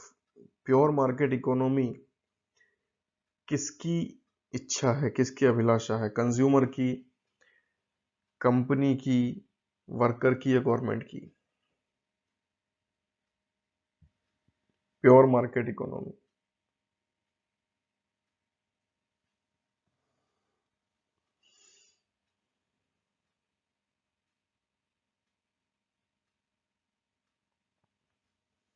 तो यहाँ पे आंसर है ऑप्शन ए, कंज्यूमर्स। कंज्यूमर्स की डिजायर को मीट करने के लिए गोल of a pure market economy है। ठीक है, प्योर मार्केट इकोनॉमी किसकी डिजायर है?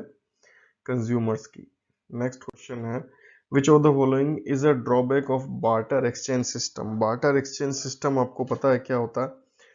जिसमें आपके पास संतरे हैं, दूसरे के पास केले हैं, तो आपने उसको संतरे दे दिए, उसने आपको केले दे दिए।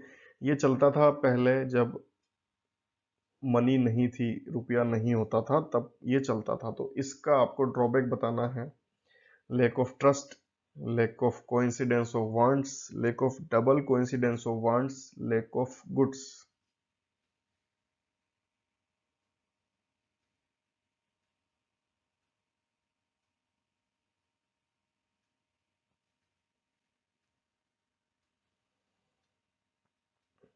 तो देखिए, क्वेश्चन कई बार आ जाता है, इसलिए आपको ध्यान रखना है। Lack of double coincidence of wants इसका आंसर है। क्यों? क्योंकि दोनों को जरूरत होनी चाहिए एक ही टाइम पे। संतरा, केला, आलू या कुछ भी आप एक्सचेंज कर रहे हो, तो आपको भी जरूरत होनी चाहिए, दूसरे को भी जरूरत होनी चाहिए, इसलिए इसको हम बोलते हैं lack of double coincidence of wants.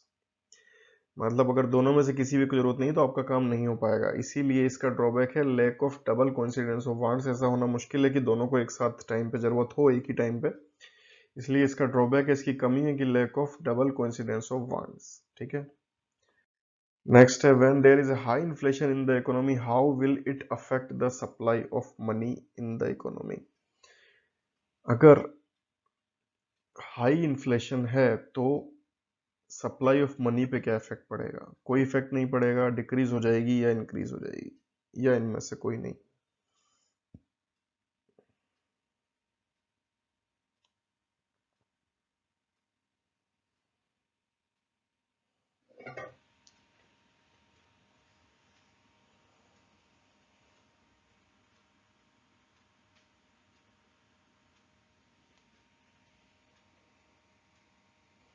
तो देखिए, अगर इकोनॉमिक्स की थोड़ी सी भी नॉलेज आपको है, इन्फ्लेशन की थोड़ी सी भी नॉलेज है आपको, तो हाई इन्फ्लेशन है तो क्या होगा? रेट बढ़ जाएंगे चीजों के, महंगाई बढ़ जाएगी। जब महंगाई बढ़ जाएगी तो सप्लाई ऑफ मनी, सिंपल सी बात है, इंक्रीज ही होगा। ठीक है, ऑप्शन सी इसका आंसर है।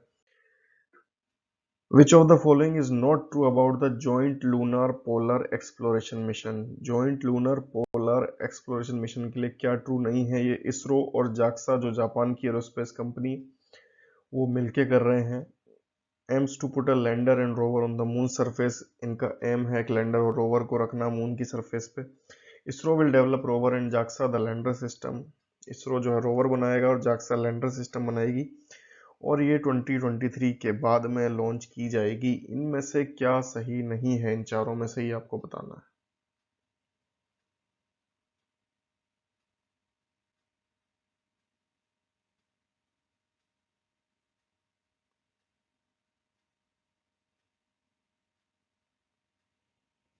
तो देखिए, यहाँ पे इसका आंसर है ऑप्शन सी। बाकी चीजें सही हैं, ज्वाइंट मिशन है इसरो और जाक्सा का, लैंडर और रोवर मून सरफेस पर रखने के लिए है, 2023 के बाद लॉन्च किया जाएगा। लेकिन ये यहाँ पे उल्टा है, इसरो जो है वो लैंडर सिस्टम बनाएगी और जाक्सा जो है वो रोवर सिस्टम बनाएगा। ठीक है, तो ये यहाँ पे डिफरेंस है, बाकी सब चीज सही है। ऑप्शन सी इसका आंसर है। देखते हैं next question. लीडार, light detection and ranging technology is used for. ये न्यूज में क्यों है? क्योंकि पुरानी जो सभ्यताएं थी उनमें इसका भी मिला है कि वो इसको यूज करते थे। ठीक है, तो ये टेक्नोलॉजी क्या करती है? बेसिकली लैंड मैनेजमेंट में काम आती है, रोड कंस्ट्रक्शन प्रोजेक्ट्स में काम आती है, वाटर शेड या रिवर सर्विस में काम आती है। सब में आपको बताना ये कहाँ पे काम आती है।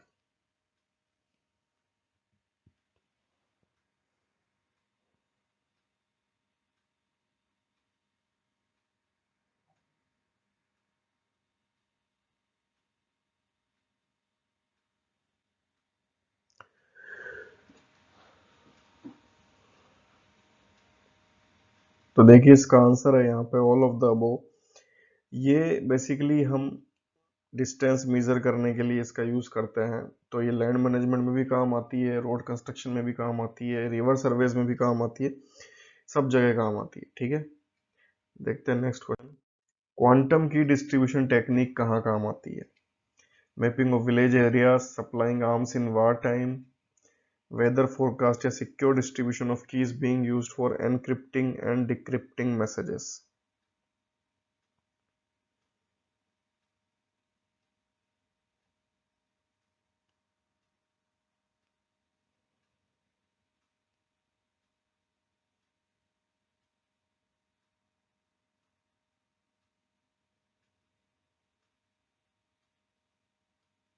तो यहाँ पे क्वांटम की डिस्ट्रीब्यूशन टेक्निक क्या करती है? ये क्वांटम फिजिक्स के सिद्धांत पे काम करती है, और ये जो सिग्नल है हमारे मैसेज उनको एनक्रिप्ट डिक्रिप्ट करती है, जिससे सिक्योर डिस्ट्रीब्यूशन हो सके। ठीक है, तो ये ऑप्शन डी यहाँ पे इसका आंसर है।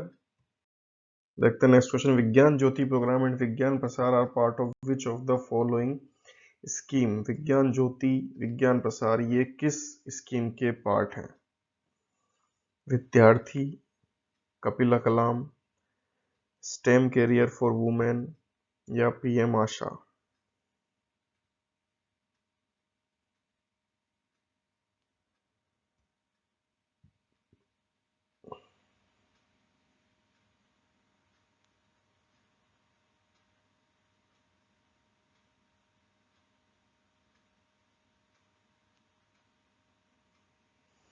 देखिए यहाँ पे जो इसका आंसर है वो है option C, STEM career for women. STEM की फुल फॉर्म क्या है? Science, technology, engineering and mathematics. जो कैरियर अपॉर्चुनिटीज के रूप में वुमेन बहुत कम लेती है इंडिया में, उसको बढ़ावा देने के लिए स्कीम है। इसके पार्ट है विज्ञान ज्योति और विज्ञान प्रसार। ठीक है, next question. Nobel prize in physics 2020 जो मिला है Roger Penrose, Reinhard Genzel, Andrea Ghez for their research related to, ये किस से रिलेटेड रिसर्च के लिए मिला है? Genome sequencing, nanotechnology, black hole, या डीएनए?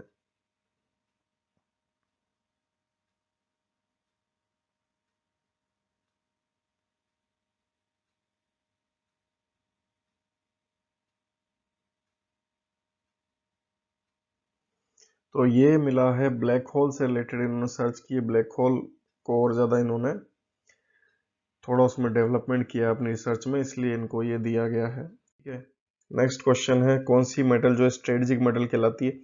अब आपका general science, maths, reasoning, computer का पार्ट है, तो इसमें तो आपको आता है तो आता है, बहुत ही जल्दी आप आंसर दे सकते हैं। तो आपको बताना है कि स्ट्रेटेजिक मेटल कौन सी है इनमें से, आयरन, मरकरी, प्लेटिनम, या सिल्वर, किसको हम स्ट्रेटेजिक मेटल कहते हैं?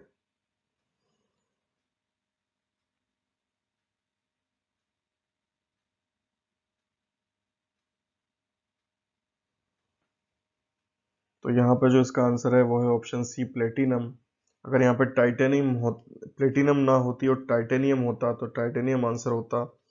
निकल, ये इनका ग्रुप है जो स्ट्रेटेजिक मेटल, इनको अलग अलग देशों में इनके जिस तरीके से स्ट्रेटेजिक इंपॉर्टेंस होती है उनकी, इस तरह से कहा जाता है। तो प्लेटिनम यहाँ पे स्ट्रेटेजिक मेटल है हमारे पास ऑप्शंस में। ठीक है, तो ये इसका आंसर है। नेक्स्ट है, प्रोड्यूसर गैस कॉम्बिनेशन किसका है? सीओ और H2 का, सीओ और N2 का, सीओ और Cl का, या फिर CO2 और N2 का?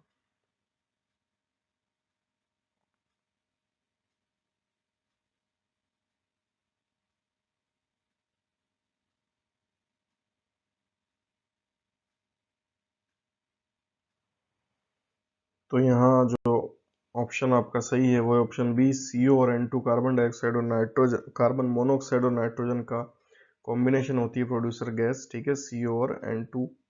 देखते हैं नेक्स्ट क्वेश्चन। इलेक्ट्रिक फ्यूज किससे बनता है? नाइक्रोम, टंगस्टन, कॉपर, या alloy of lead and tin?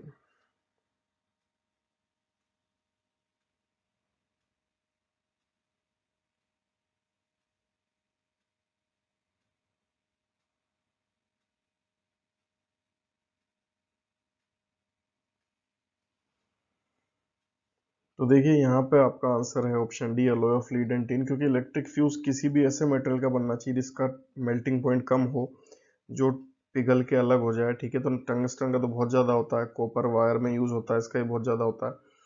Nichrome का भी ज़्यादा होता है, तो इसलिए लीड और टिन का अलॉय बनाया जाता है जिससे इसका मेल्टिंग पॉइंट कम रह जाए और ये जल्दी से टूट जाए। ठीक है, देखते हैं next question. Which of the following acid is called oil of vitriol. तो विट्रियोल का ऑयल किसको कहा जाता है? नाइट्रिक एसिड को, सल्फ्यूरिक एसिड को, हाइड्रोक्लोरिक एसिड को, या फिर सोडियम क्लोराइड को?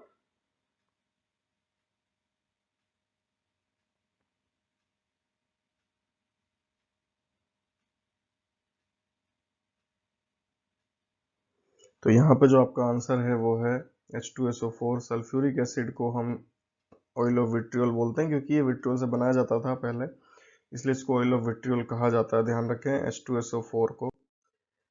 नेक्स्ट क्वेश्चन है, while drawing water from the well if the string breaks the man drawing water falls back is an example of. अगर हम पानी निकाल रहे हैं कुएं से और रस्सी टूट जाती है तो आदमी पीछे गिरता है, ये किसका एग्जांपल है? First law of motion, third law of motion, second law of motion, या ग्रेविटेशनल फोर्स? किसका ये एग्जांपल है?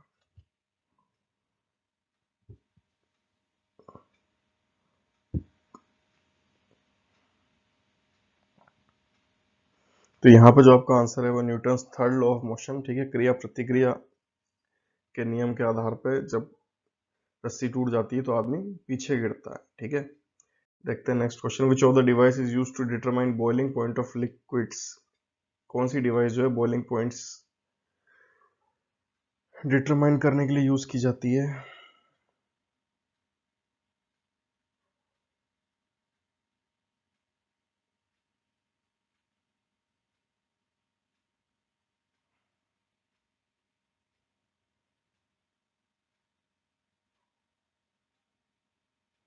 तो इसका आंसर है option C, hypsometer.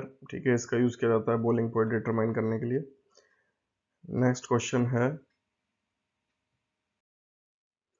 Phenomena behind sparkling of diamond. Sparkling of diamond किस वजह से होता है? Refraction of light, scattering of light, total internal reflection, या डॉपलर इफेक्ट? तो डॉपलर इफेक्ट तो साउंड से रिलेटेड है, यहाँ पे आपसे स्पार्कलिंग ऑफ डायमंड पूछा जा रहा है, आपको बताना है।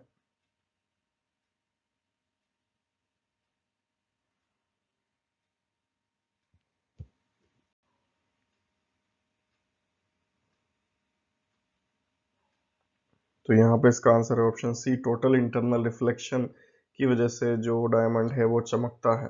ठीक है, नेक्स्ट क्वेश्चन है, which of the following disease is caused by protozoa. Protozoa की वजह से कौन सी डिजीज होती है इनमें से? Pyorrhoea, cholera, diphtheria, syphilis?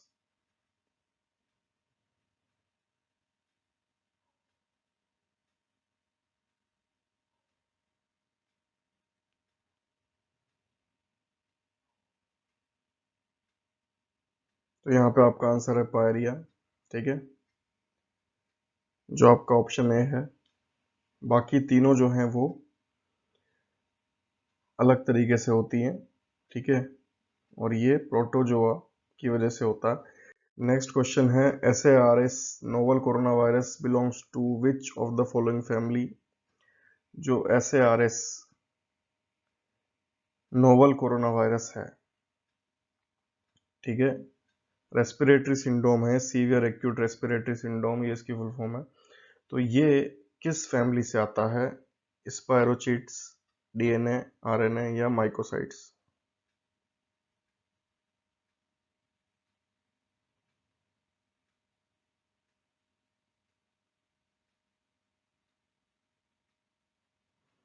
तो इसका आंसर है ऑप्शन सी, RNA से ये आता है, RNA फैमिली से बिलोंग करता है।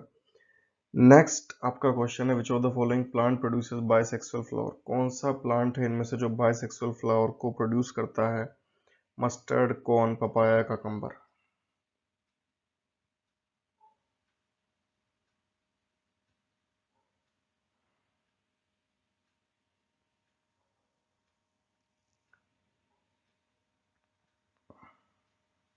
तो यहाँ पे जो आपका आंसर है वो है ऑप्शन ए, मस्टर्ड। सिर्फ इसी के जो फ्लावर हैं बाइसेक्सुअल होते हैं, बाकी इन तीनों के यूनिसेक्सुअल होते हैं। ठीक है, देखते हैं नेक्स्ट क्वेश्चन।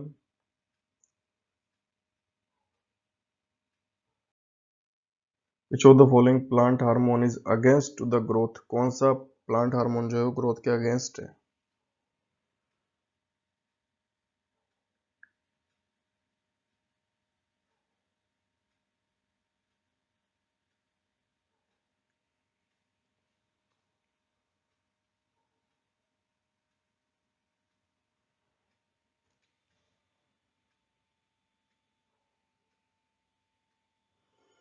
तो यहाँ पे ऑप्शन डी जो है एब्सिसिक एसिड या एबीए भी इसको कहा जाता है, ये यूज होता है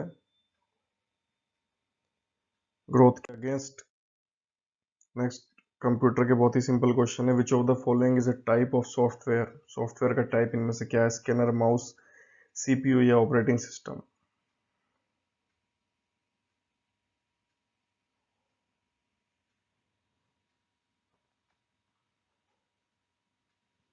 तो इसका आंसर आप सभी को पता ही होगा, ऑपरेटिंग सिस्टम, बी इसका आंसर है।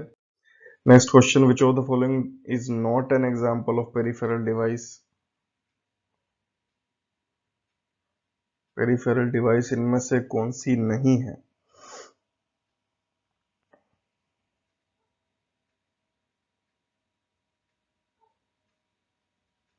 तो इसका आंसर भी आप सभी को पता होगा, पेरिफेरल डिवाइस कौन सी होती हैं? जो बाहर से लगती हैं। तो टच स्क्रीन, माउस और डिजिटल इसका एग्जांपल है, लेकिन रैम मेमोरी हमारे अंदर ही होती है, इसका एग्जांपल नहीं है। ठीक है। कोबोल लैंग्वेज मोस्टली किसके लिए यूज की जाती है? बिजनेस, ग्राफिक्स, साइंटिफिक या कोई नहीं।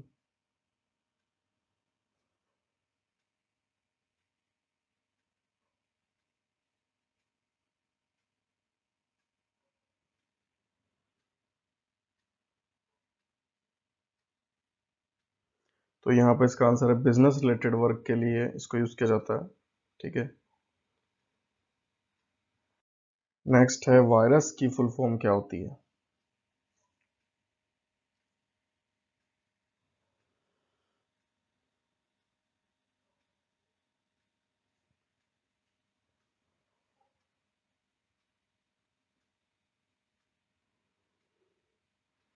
तो यहाँ पे आंसर है option A, vital information resource under seize. Option A ये इसका आंसर है। ठीक है। ये वायरस की फुल फॉर्म होती है। नेक्स्ट क्वेश्चन है, इनमें से कौन सा प्रिंटर फास्टेस्ट है? डेजी व्हील, लेजर जेट या थर्मल।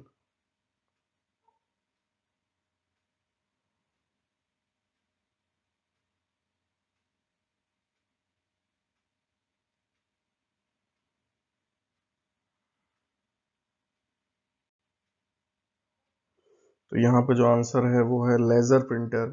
फास्टेस्ट के लिए अगर आपसे घर के हिसाब से पूछा जाए सबसे बढ़िया, तो इंकजेट उसका आंसर हो जाएगा, लेकिन यहाँ पे फास्टेस्ट के हिसाब से बी लेजर इसका आंसर है। नेक्स्ट क्वेश्चन है, अगर एसआई 3 साल के लिए 1500 के सम का 180 रुपए है तो रेट ऑफ इंटरेस्ट आपको बताना है।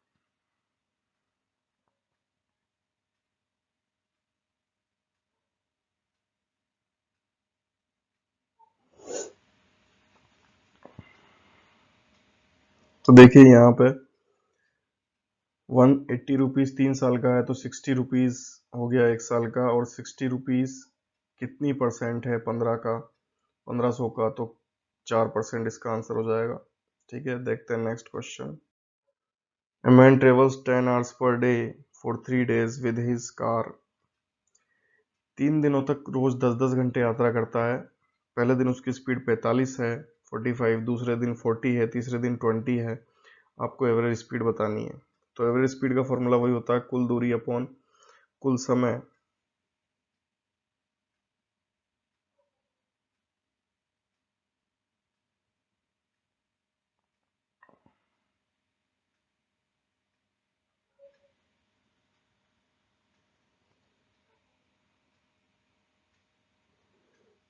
तो यहाँ पे आप इसको कैलकुलेट करोगे तो 450, 400 और 200 को ऐड करोगे, 1050 और 30 से डिवाइड करोगे, 35। ऑप्शन बी इसका आंसर हो जाएगा।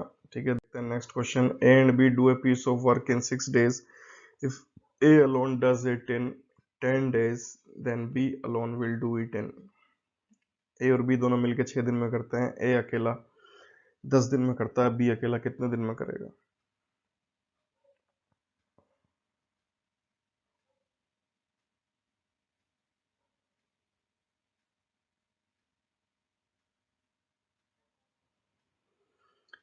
तो इसको सोल्व करने के सबके पास अलग अलग तरीके होंगे, ये सोल्व हो जाएगा आराम से। इसका आंसर है ऑप्शन सी 15 days।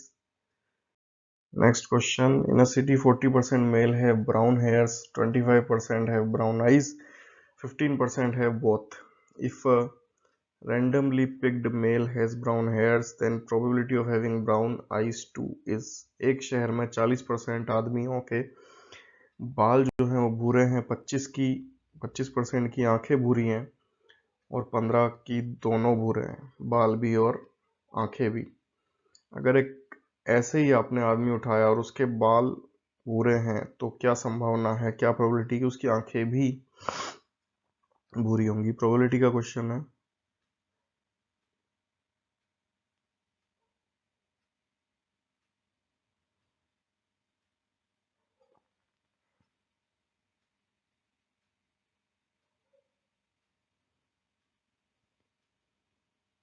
तो देखिए यहाँ पे क्या होगा, जो आपने निकाला है वो ब्राउन हेयर्स में से निकल गया है, यानी 40 में से निकल गया है। 40 हो गई आपकी टोटल, और उसकी आंखें भी निकल जाए यानी वो इन 15 में से निकल जाए, तो 15/40 फेवरेबल अपॉन टोटल 3/8। इसका आंसर हो जाएगा ऑप्शन डी। ठीक है, देखते हैं next question. If a wire is shaped as a square then its area is 121 centimetre square. If it again shaped as a circle then what would be the area of circle. एक तार को जब वर्गाकार रूप में मोड़ा जाता है तो उसका जो क्षेत्रफल है वो 121 है।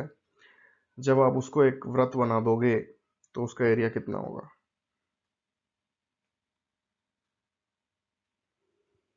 तो इनमें क्या करना होता है कि जो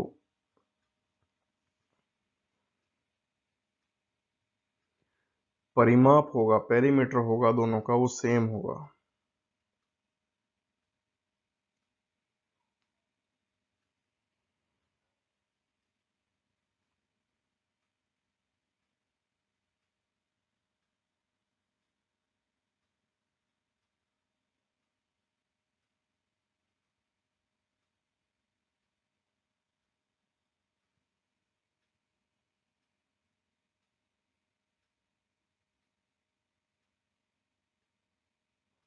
ठीक है, तो इस तरीके से आप दोनों की पेरीमीटर को इक्वल करोगे, आपकी रेडियस आ जाएगी वहां से 7, और फिर उस रेडियस से आप निकालोगे 154। ऑप्शन सी आपका आंसर आ जाएगा। ठीक है, next question. If diameter of to circles is in the ratio 12:5, then sum of their areas is equal to area of another circle which has diameter of 65. Find their radius। अगर आप दो circle को लेते हो तो उनकी जो व्यास है वो 12:5, 12:5 के अनुपात में है, और जब उनके एरिया को आप जोड़ते हो तो उनका एरिया एक दूसरे सर्कल के इक्वल है जिसका जो व्यास है वो 65 है। तो उन दोनों की आपको निकालना है रेडियस। अब यहाँ पे सारे ऑप्शन जो है वो 12:5 के अनुपात में ही है क्योंकि आपको दिया गया है इसलिए। तो इस क्वेश्चन को आपको कैलकुलेट करना पड़ेगा, थोड़ा सा लेंदी क्वेश्चन है, टाइम लेगा थोड़ा सा आपका।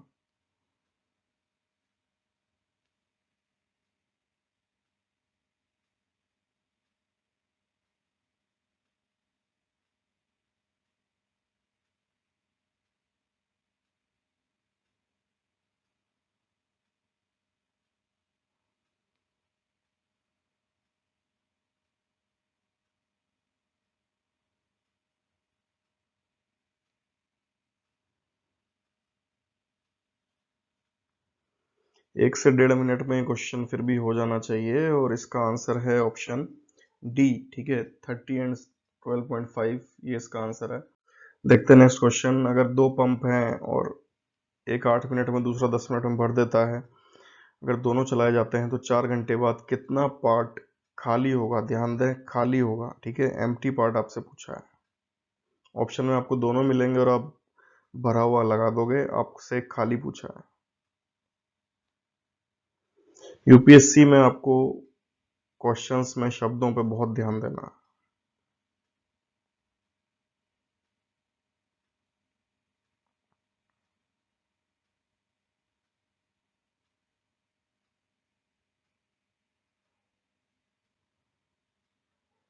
तो ये सिंपल क्वेश्चन है, इसमें ज़्यादा कुछ नहीं है। आप एलसीएम लेंगे 8 और 10 का, 40 यूनिट्स वर्क आ जाएगा। 8 जो है वो 5 करता है पर मिनट और 10 वाला 4 करता है, तो 9 यूनिट से करते हैं। ये यहाँ पे 4 मिनट आएगा, ये गलत लिख दिया, 4 मिनट। ठीक है, तो 1 मिनट में 9 यूनिट्स वर्क ये करते हैं और 4 मिनट में 36 यूनिट्स करेंगे, यानी 9/10 फिल हो जाएगा। 9/10 भाग और 1/10 भाग खाली रहेगा। ऑप्शन बी इसका आंसर है। ठीक है, यहाँ पे मिनट होगा।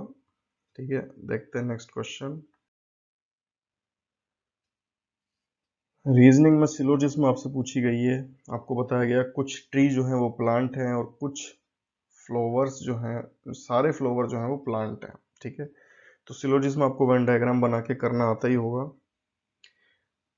आपसे बोला गया है कि जो भी स्टेटमेंट है उसको ट्रू मानना है, उसके हिसाब से आपको कंक्लूजन को देखना है। तो कुछ ट्री जो है वो प्लांट हैं और सारे फ्लावर प्लांट हैं। आपके ऑप्शन है, मतलब जो निष्कर्ष हैं, कुछ पौधे कम से कम पेड़ हैं और कुछ फूल कम से कम पेड़ हैं। ठीक है,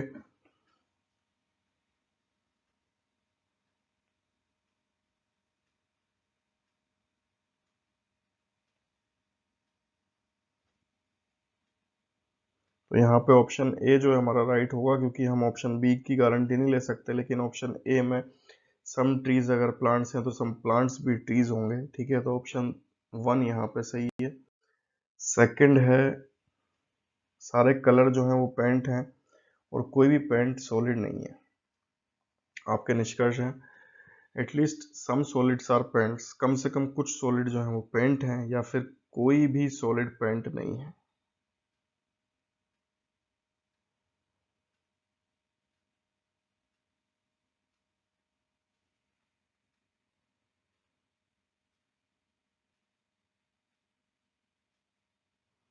यहाँ पे सेकंड ऑप्शन जो है वो राइट है। ओनली जो सेकंड हमारा कंक्लूजन है वो राइट है, क्योंकि अगर कोई पेंट सॉलिड नहीं है तो कोई सॉलिड भी पेंट नहीं होगा।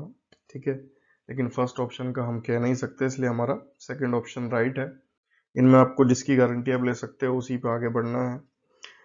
नेक्स्ट है, due to decrease of 20% in the price of rice 12 kg more price can be bought in 240 रुपए में आप 12 किलो प्राइस ज़्यादा ले सकते हो 20% कमी आने से। What will be the initial value of rice पर केजी?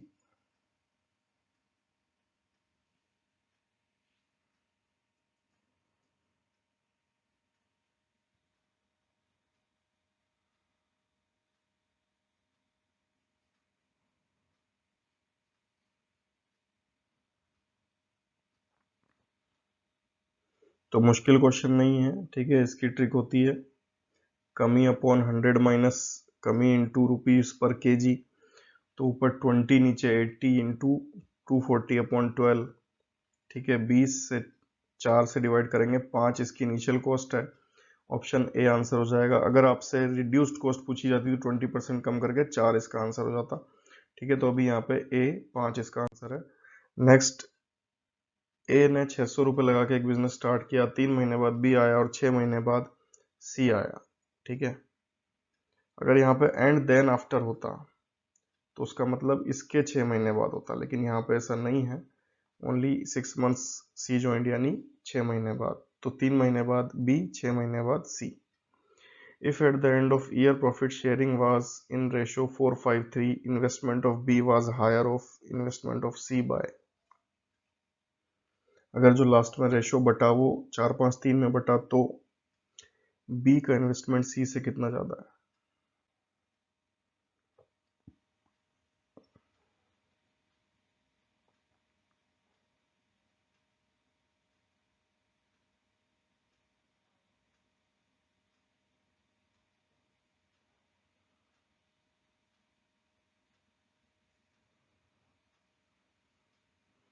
तो ये भी कोई मुश्किल क्वेश्चंस नहीं है, 1 मिनट इसके लिए सफिशियंट टाइम है। 600 रुपये लगाए ए ने, तो 600 इंटू 12 मंथ्स करोगे आप तो 72 आएगा। 72 यहाँ पे रिप्रेजेंट कर रहा है किसको? 4 को, ठीक है, यानी एक अनुपात जो है 1 रेशियो रिप्रेजेंट कर रहा है 18 को। उस हिसाब से इसका हो जाएगा 90 और इसका हो जाएगा 54। 90 में आप 9 मंथ से डिवाइड करोगे क्योंकि 9 मंथ्स इसका पैसा लगा रहा है तो आएगा 9, और इसमें 6 मंथ्स लगा रहा है तो 54 को आप 6 से डिवाइड करोगे तो आएगा 9, ठीक है, यानी इसका 10 और इसका 9, और जो डिफरेंस है वो चल रहा है हमारा रुपीज में। किस तरीके से चल रहा है कि 72 इसका 90 है, ठीक है, तो 100 का चल रहा है, तो यहाँ पे जो डिफरेंस है इसका 10 और 9, यानी जो इसका डिफरेंस होगा वो 100 होगा। ऑप्शन ए हमारा आंसर होगा, ठीक है। तो सीधे सीधे अनुपात से आप कर सकते हैं। देखते हैं next question. In a queue of boys, Mohan is at 20th position from left and 12th from right, and Pratap is at 15th from right. How many boys between Mohan and Pratap? Mohan जो है वो एक कतार में, लड़कों की कतार में 20वें नंबर पे है, लेफ्ट से 12वें पे है राइट से, और प्रताप राइट से 15वें पे है। उनके बीच में कितने लड़के हैं? बहुत सिंपल क्वेश्चन है, आपको लेफ्ट देखने की जरूरत ही नहीं है, दोनों राइट देख के आप आंसर दे सकते हैं।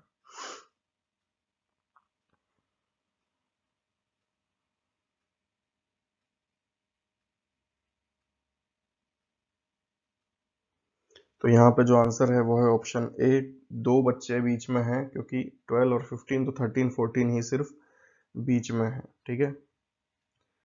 नेक्स्ट क्वेश्चन है, अगर स्पेसिंग है दो पिलर्स के बीच में 15 मीटर की, तो कितने पिलर रिक्वायर्ड होंगे to build a bridge of 315 metres? ये भी ट्रिकी क्वेश्चन है पिछले वाले की तरह, ज्यादा कुछ इसमें करना नहीं है, सिर्फ ट्रिक है।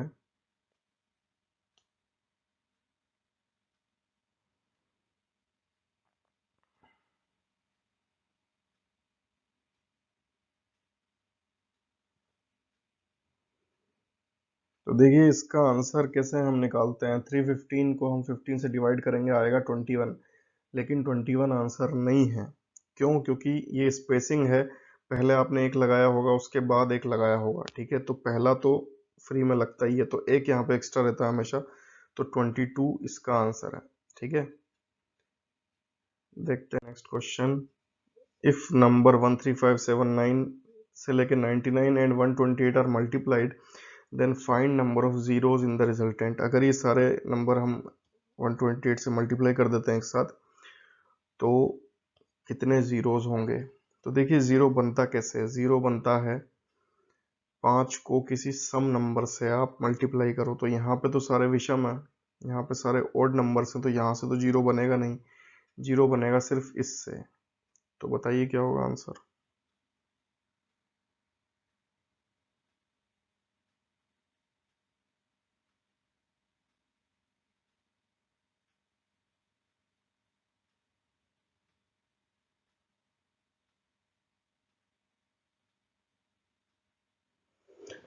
तो 128 में जितने दो होंगे उतने ही जीरो यहाँ पे बन जाएंगे, क्योंकि यहाँ पे कोई भी इवन नंबर नहीं है, ठीक है। तो 128 2 की पावर 7 से आता है, तो इसलिए यहाँ पे जीरोस भी कितने होंगे? 7, option C. Last question, what should be the selling price of an article if cost price is 3000 and shopkeeper wants a profit of 20% after giving a discount of 10%। तो सेलिंग प्राइस क्या होनी चाहिए अगर कोई article जो है वो 3000 का लिया गया और शॉपकीपर ये चाहता है कि वो 10% डिस्काउंट देके भी 20% प्रॉफिट कमाए? आप ऑप्शन से भी इसको सॉल्व कर सकते हो।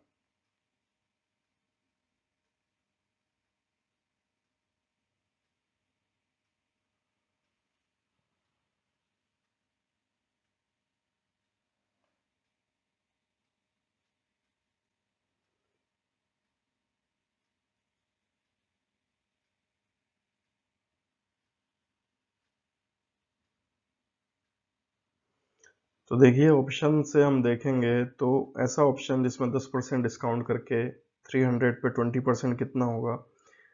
3600 3600 आना चाहिए, ठीक है, तो वो 4000 में ही होगा और किसी ऑप्शन में नहीं होगा। 4500 में आप डिस्काउंट करोगे 4000 के ऊपर आएगा, 5000 में और ऊपर आएगा, 4200 में भी 3600 नहीं आएगा, ठीक है। तो 4000 इसका आंसर हो जाएगा ऑप्शन ए। ठीक है। तो ये हमारा सैंपल पेपर है, एक मॉडल पेपर है, एक तरीके से आप ब्लूप्रिंट कह सकते हो, जो आपको मिलेगा एग्जाम में देखने को। तो आपके जितने ही मार्क्स आए, कम आए ज़्यादा आए, उनको शेयर कीजिएगा ज़रूर, अपना एक्सपीरियंस बताइएगा जैसा भी रहा, आपकी तैयारी कैसी चल रही है और आगे कैसी करनी है, ठीक है, वो आपको यहाँ से पता लगेगा, इसलिए शेयर ज़रूर कीजिएगा। और 2 बजे मैंने इसको बनाना चालू किया था, अभी 4:30 बज गई है। आप सभी को गुड नाइट, मैं भी सोता हूँ। जय हिंद।